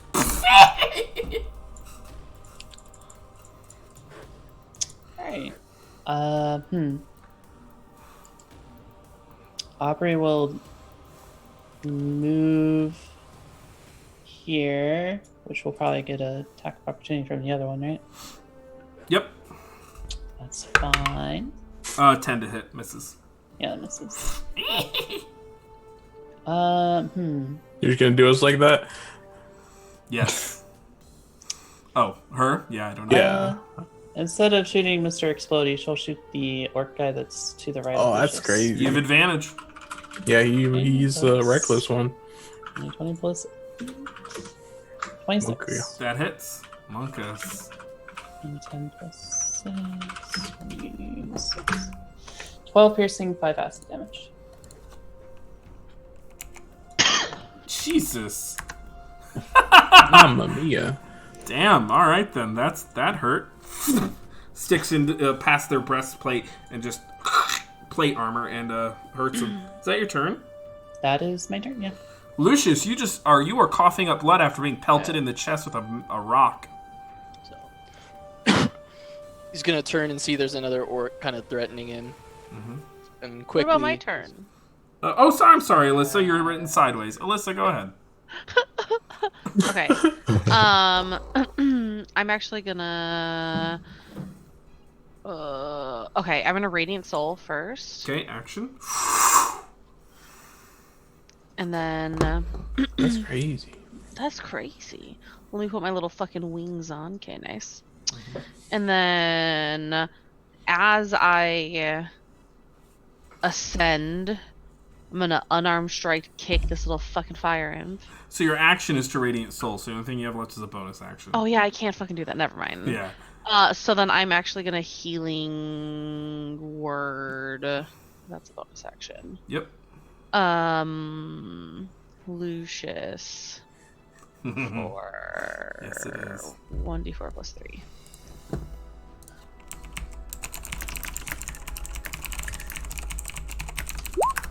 Cool for 5. You heal for 5. Lucius. Right? All right. Yeah.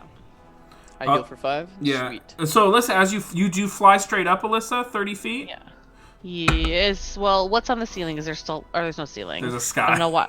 I don't know why I thought we were in a cave there for a second. Yeah, I fly 30 feet, and as I fly, can I look back over my shoulder at the thing that I'm supposed to be paying attention to? You can. It's pretty close now. Okay. It seems to be, like a boat. It looks like a boat, but instead it's in the sky. And it has these kind of hooks hanging from it. These horrible, elongated hooks just dripping from it with chains that seem Let's ready to pause. scoop anything up. Oh shit. And it's going lower. Guys, there's a sky ship with hookies on it coming towards us. It's like that SpongeBob episode. That's where I got this from. Alyssa, as you fly up, you can see yourself now. You're 30 feet above in the air. All around you, there's no one else here. You are above your friends, and you can see like a bird looks down upon the rest of the world. You are apart and away from everything, away from harm, away from danger. Your friends are down there caught in the fray. You take, from the magnum reaches out to you, you take 8 points of fire damage as they swipe at you as you fly away. That is your turn. How many? 8 points of fire damage. Okay. They swipe at you as you fly away. Lucius. Alright, so take the huge hit to the chest, coughing up blood. I get a little bit of reprieve from my friend behind me, and I turn to this orc as another threat to me and just cast Hold Person. Try and prevent him coming at me further. Well, this will be interesting. No, that's a 7. Okay, so he's paralyzed. Damn. And then I will try to run away. 20, 25, get back by Aubrey. And say, as I go, I say, Kaiser, finish this one. Already on it. Alright. And that, I believe, is my, yeah, that's my turn. Okay.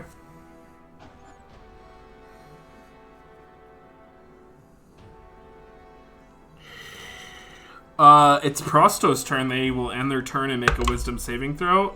No, that is a 4. Well, that's their turn then. Bright is still alive. They're going to just kind of walk on over and swipe at Zane. As you guys are all back there, 18 to hit you, Zane. That'll hit. 9 points of fire damage. Those magnums are rolling high. Cool. Those little shitbags. I take half. Yep. So as you stand there and are kind of backing up away from all the lodestones, you can feel a rumble under your feet and a hum.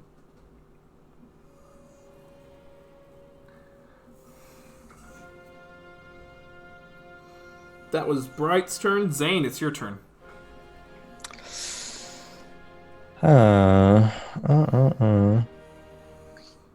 Zane will turn to the thing right in front of him and then cast first level magic missile at it.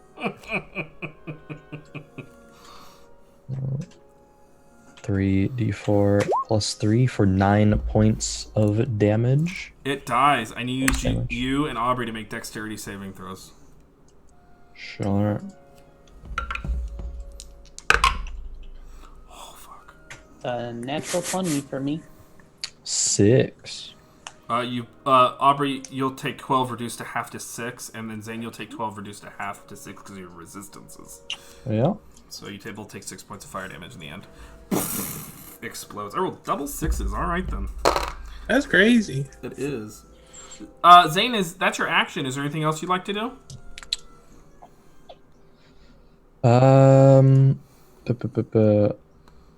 Not really. What do the fire giants... Well, I guess I'm going to look to the fire giants. What do they appear to be doing? They're digging into the ground. They're digging? Okay. For the Vondendad. Sure. So I'll just take a step to the left, and that'll be it. Okay. Boop. I strike Mr. Paralysis. Okay. You have advantage? Yeet. That's a 16. That misses. That's crazy.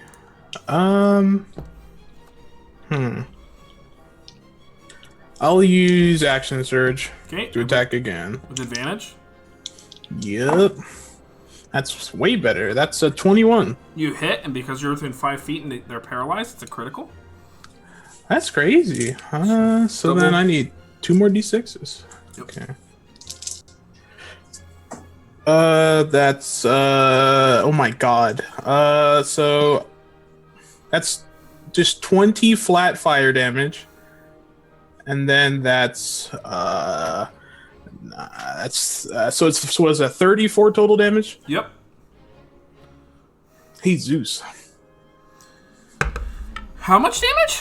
34? It dies. So you bisect it, and in fiery pieces it falls away. I rolled 3 6s on my d6s. Holy shit! Is that your turn? I will. I'm not trying to take another. Like, I saw a rock come flying and fucking destroy someone, so I'm gonna back up. Okay. Right there, and then I get my turn. Maya shouts out, and she's like, "We have to stop them from getting the Bondadon!" That's she crazy. Shouts out, and she's going to take a pot shot at Tagaiza, the orc over there. Maya, can you kill these fire giants? She'll have advantage. She'll try to hide. Real good job your stupid stones are doing. He did more damage to us than them. If people wanted to take, pot shots at the stones and cause them to erupt. That's crazy. I'll put my sword at it. Anyway, 5 through 8, that into 13. 13 plus 4, 7, 4, 7. And then she'll use something else. Okay, so she takes a pot shot at the thing and uses her. That's her bonus action. That's her action, and she's just step over here. No, she pretty much fucked no matter where she goes. She's gonna back out 5, 10, 15, 20, 25, 30. She's gonna just fly over there. My turn. They are going to. You can hear horns off into the west. 120 feet.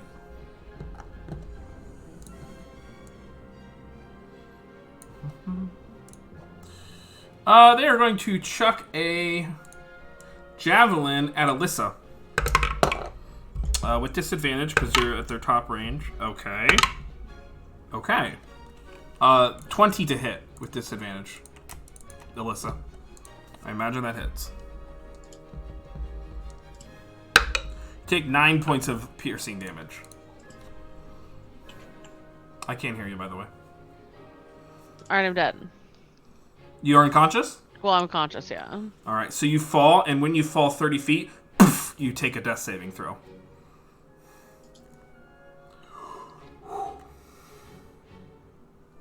Okay.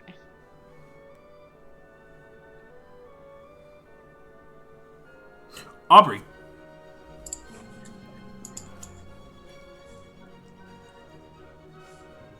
I can't hear you. Muted, rather, I should say. Yep. Sorry. Okay. She'll have her turret move here, and then shoot at the lodestone that's right next to Mr. Giant. Okay. Roll to attack. 7. That misses. I'm sorry. Great. So it flies over. Aubrey will then, let's see, move here to be in front of where Alyssa fell, and she'll take her shot at the same lodestone. Okay. Dice are Plus not. 8. That will hit. Okay. Whenever you strike out with the one next to Idmain, Yeah, the one it goes. there. It blasts outward, and they need to make a Constitution saving throw, which they'll likely make. They do make it, but that triggers the second one. They make another Constitution saving throw. They do make it. That triggers the third one. They do make it. Oh no, I shouldn't just say that. I rolled it. They do make it. They got plus 10 to con. That's the third one. That finishes that sequence. And they are going to go ahead and roll, since they saved on all 3, that's not 12d8, that's 68. Roll 68, Aubrey. 68. 25. So with the eruption of the thunder, those go off and do 25 points of thunder damage to the giant. Kind of reels back. Alright. That is Aubrey's turn. Alyssa, I need you to make me a death saving throw. 18. You have 1 success. Lucius. noticing her fall from the sky immediately as soon as she touches the ground, just turn and cast a healing word towards Alyssa. At 2nd level. Okay. So that's 7 points of healing.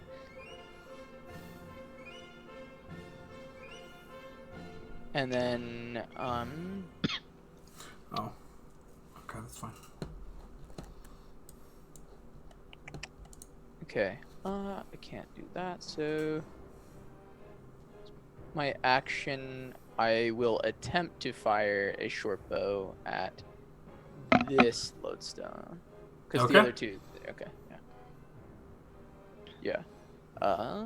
We'll see if I can actually hit it, though. Oh, that's good. 22 to hit. That hits. That will fail. So they are actually going to get pushed back 10 feet. 5, 10. And I will actually say they smash into that pillar, and that pillar falls over on top of that lodestone, triggering it.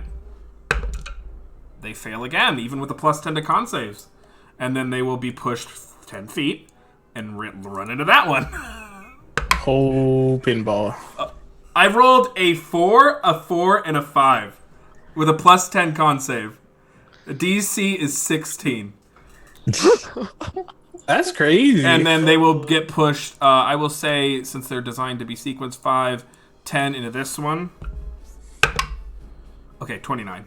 Stop the sequence. So, 1, 2, 3, and then, so that's 3 times 4 is 12d8, and then 2 for this one, that is 14d8. 14, yeah, 14d8. Huh. Thank you, Gummy. Oh, Gummy. 63 points of damage. So you guys are being pressed, and you're like, good God, like, how are we supposed to defeat these creatures? And you're like, oh, the lodestones are here to help us. And Maya shouting out to you, and you start taking pot shots, your hands still shaking as you hear horns in the background, fiery explosions, an airship with strange and curious-looking hooks. But these giants are digging all the while, and you can see they are unearthing a steel dome of some sort, a kind of cranial-like structure ahead of some massive iron and steel construct. And with that creature just takes a ton of damage, and is rocked. They are badly wounded. Alright, and I will rush over to Alyssa, make sure she's good after I'd healed her. Okay. And that's my turn. So you wipe all of your saves, and you're good there. Since I forgot to do it, on initiative count 20, the guards are rushing, and you can see a small contingent of what are known as the 12. They have apparently settled the western front, and they are riding on horseback. They leap from it and embark onto this, and they take up residence in this kind of bunker area, and are going to take a few shots. They look around. And they're going to actually attack Tugza first, because they don't see... they're a little worried about that sequence up there. That hits. No. Do we have 3 Gavins here or not? Nope, just 1 Gavin. Gavin Pog! Gavin comes in! Gavin with the chair! Let's get Gavin! Yeah! So, they are taking short bow shots, and 1 lands on Tigazaiza, because they did not reckless last turn. Yeah, they didn't. Alright. So that would have happened there. The giants continue to dig. That's 2 rounds of digging. We were on whose turn, actually, though? Lucius's. And so it would have been Provo's turn. They're dead. Is Bright dead? Bright's dead? See. So we are dwindling down It'd be here. Zane, right? Zane! Alrighty.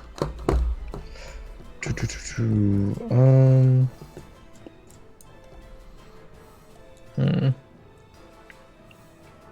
suppose Zane will take a step this way. Is there... Actually, take a step in front of Lucius. Okay. And we'll attempt to shoot a fireball at this lodestone. Okay. Yeah. Yeah. And before natural. 19. That hits. Alrighty. First con save. Natural 20. But that still triggers the second one. 19. They make it. So they're not moving. So 1, 2. So only 2 of those fire off from that sequence. So go ahead and roll 4d8. Alright. That would have been funny. 16. So the 16 points of thunder damage.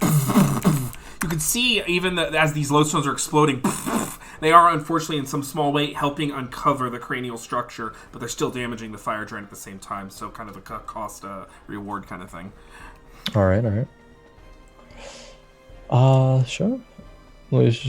Zane will take a couple steps back behind Lucius again, and that'll be it. Okay. Maya already went, right? Zane, Kaiser. Oh yeah, ton for me to do. I'll move here. Yeah. There's a fire giant that you can go contest yourself with. Yeah, he killed my ass. Yeah, I don't think I can. I'm gonna be honest with you. That's crazy. They're incredibly injured. Actually, I forgot to take off their health. They are incredibly injured. I'm just letting you know. I know. It is incredibly dangerous to go against them. I don't know. I'm sure in the notes they said not to fuck with fire giants, so I'm not gonna fuck with fire giants. Yo, but you got them red bottoms. You can get up there. Yeah, Oh. red. Imagine that, just fucking Ooh, jumping over that bloody wall. dude. Ooh, bloody dude. I'll stop right here. Tom's like a little kid at a bar, and some giant dude's trying to pick a bar fight, and Matt's in the corner like, "You got it." That's Go exactly get who it. I am as a person. Maya is going to step forward 5, 10, 15, 20, 25, 30 with a short sword.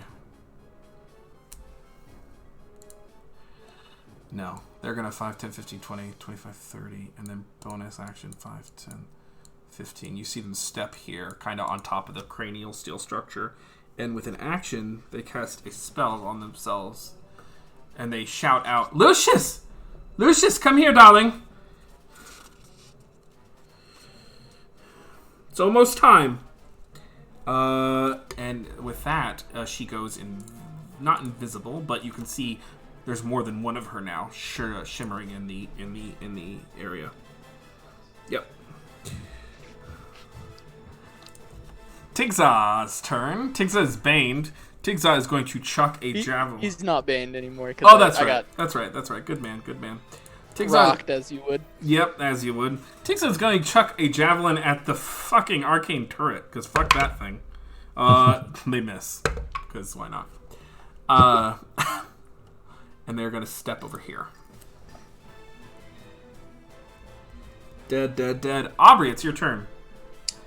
All right. So after shooting a bunch of these lodestones, do we have a good idea of like how big the radius is from them? When they Some of explode? them, so there actually seems there's some kind of secondary effect underground that's also helping them along. Some of them are 10, some of them are 15, and some of them have certain directions. It's very interesting.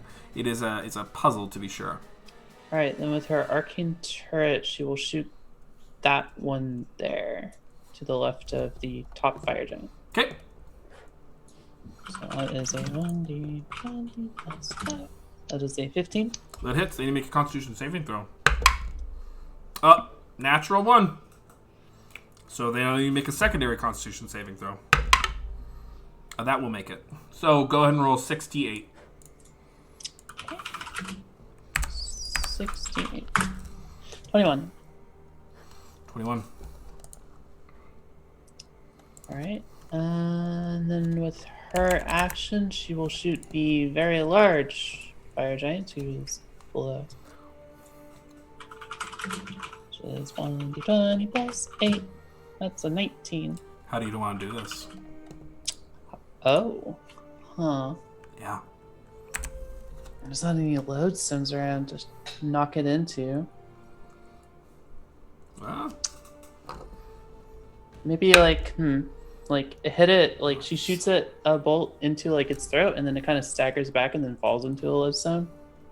Yeah, so I rolled the directional dice. It falls south and just face plants into the ruins. There's no lodestone there, unfortunately. Okay. You had a good chance. All right. That is Aubrey's turn.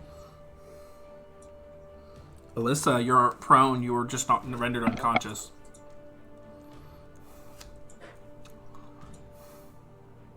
Mike. You're muted. Actually, so muted. I'm going to healing word myself. Probably a good idea. Okay. 1d4 plus 3.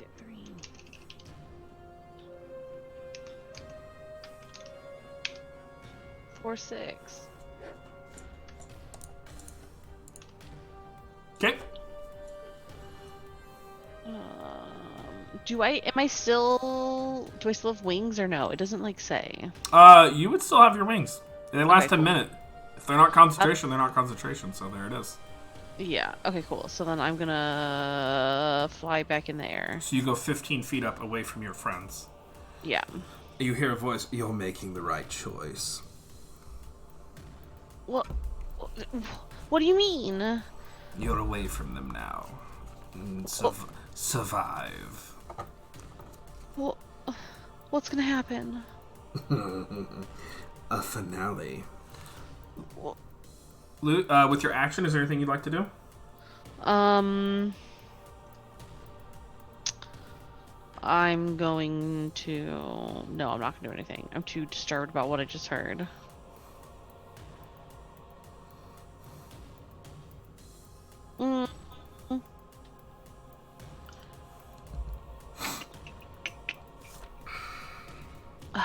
Yeah.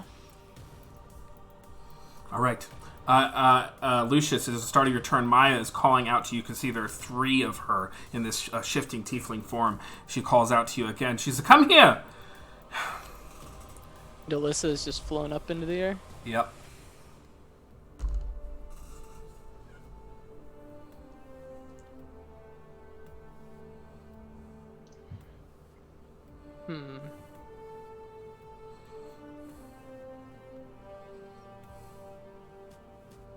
Lucius will start to walk forward. 10, 30. Check the range on this.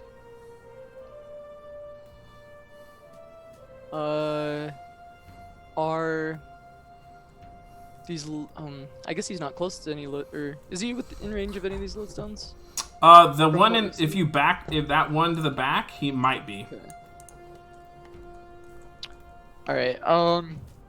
I'm going to cast Fairy Fire in this area. Okay.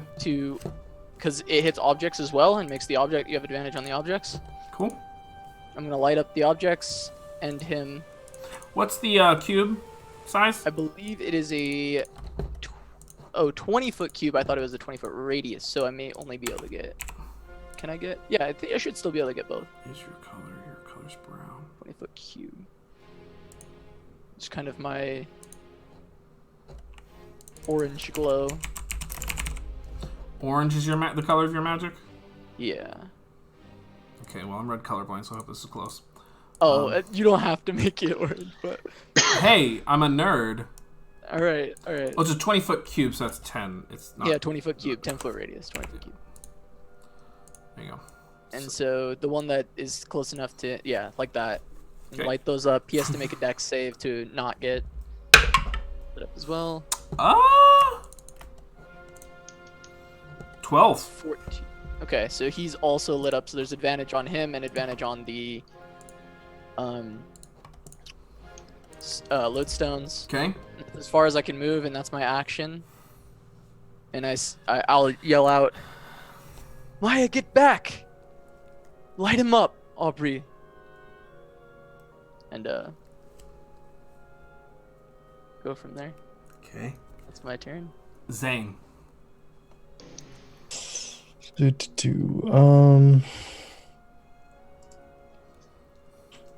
we'll take a couple steps forward. Kind kind of unsure of how all these lodestones are gonna do things. I'll just get a fire bullet at the Orog. Okay. 14 to hit. That misses, unfortunately. Alright. Zane's not having a good day. I'll take a few steps this way, and yeah, he's chilling. Alrighty.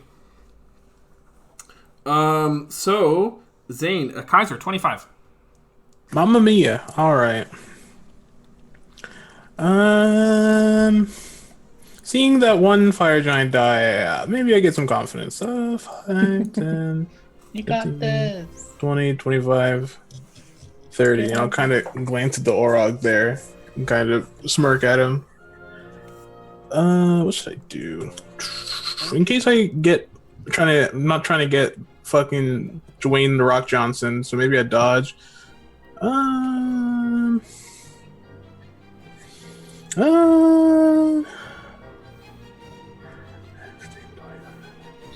No, I'll 5, 10, 15. I'll use my action to dash, and then I'll move to here. Alrighty. You can hear a as the airship is now coming down and is within like 60, 30 feet and is entering. As that happens, Maya looks down at you. I guess you'll have to do. As she looks down at you, Kaiser, and a sneer goes across her face, and the lodestone left next to her, she shoots. Mamma mia. And there is this kind of rumble on the ground. I need everyone to make Constitution saving throws. Yeah, that's crazy. That's crazy. That's crazy. That's crazy. That's a good roll, but that's crazy. Oh, that's a 12 right there. That's a Okay. 15. 16? Okay, I'm looking at the health totals here on D&D Beyond. Here's what happens. Kaiser, you feel your feet no longer touching the ground as your eyes turn white as the airship swings over and a hook catches him in the back. As that happens, the ground erupts in a thunderous blast as the secondary hook swings and catches the cranial structure from the ground, wrenching it up. And Maya catching a chain as the thunder propels her up forward, and you can see she is badly injured by this thunderous blast as all of your visions go white. As you are all rendered unconscious. Lucius and I'll say Alyssa, before you do, you see Kaiser being hooked up by the airship and being carried off and away. That's crazy. As you all are rendered unconscious, and the guards and everyone as Maya lifts away. And that is where we'll end tonight's session. Huh. Damn, we got the spin-off episode going off right now. That's crazy. Copperhead. Yeah.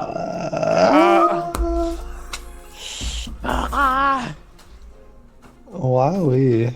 Well, guess we're not going to Gontelgrim. I had a good run. No Gontelgrim for us. I got fucking Patrick, bro. Does this look dangerous? I knew it, but Lucius would never believe that, so he was just confused, so he didn't run all the way up. Oh, poor Kaiser. Just walked me. You just saw me walk out. You're like, oh, hey, maybe it'll work. Poor Kaiser. Oh no. Everyone wave bye to Kaiser. Bye, Everyone wave. Kaiser. Bye. Bye, guys. Rolling my mage. Bye, Kaiser. Playing wizard next time.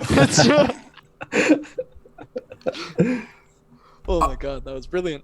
Love it. Oh, shit! Does this look dangerous? So, that is the end of Big Boy Season 1. Not that, that's just... Season 2 starts next week, I think. Season 2, let's go.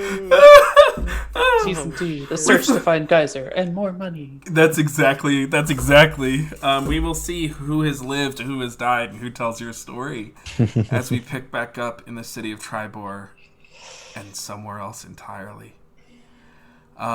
Let's go around and say our goodbyes. Tell them who you are and tell them your favorite moment from tonight. Go ahead and start with Tomster, the kidnapped victim. Right, good call. My name is Tom, also known as Tim. My Twitter and Twitch are both Tomster Hots. Favorite part was literally getting fucking kidnapped. Actually, I knew something would happen when I walked up. I didn't know exactly what it is, but I knew it would be spicy. That's all I really needed in my life was some spice. So now I'm fucking Patrick getting hooked up. Alyssa. My name is May. You can find me on Twitter at MaybeBuzz, where I tweet about things that I think are funny but no one else does. My favorite moment of the night was super when Lucius and I went fucking stone hunting. That was pretty fun. But like closely number second was when Tom got Patricked. Patrick is Patrick Starfish? Yeah.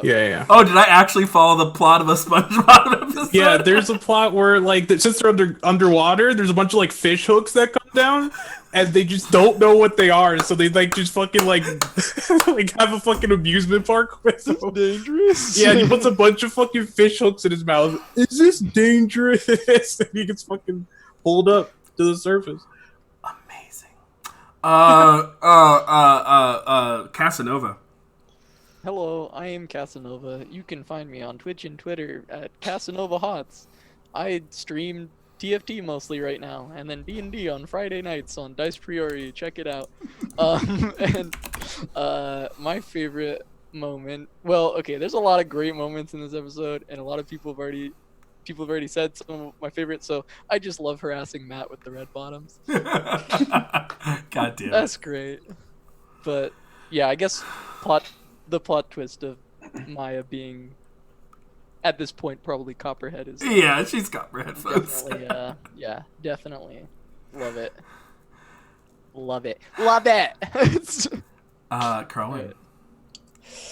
Oh man, that's crazy. My name is Crowan. You can find me on Twitter and Twitch at Crowan.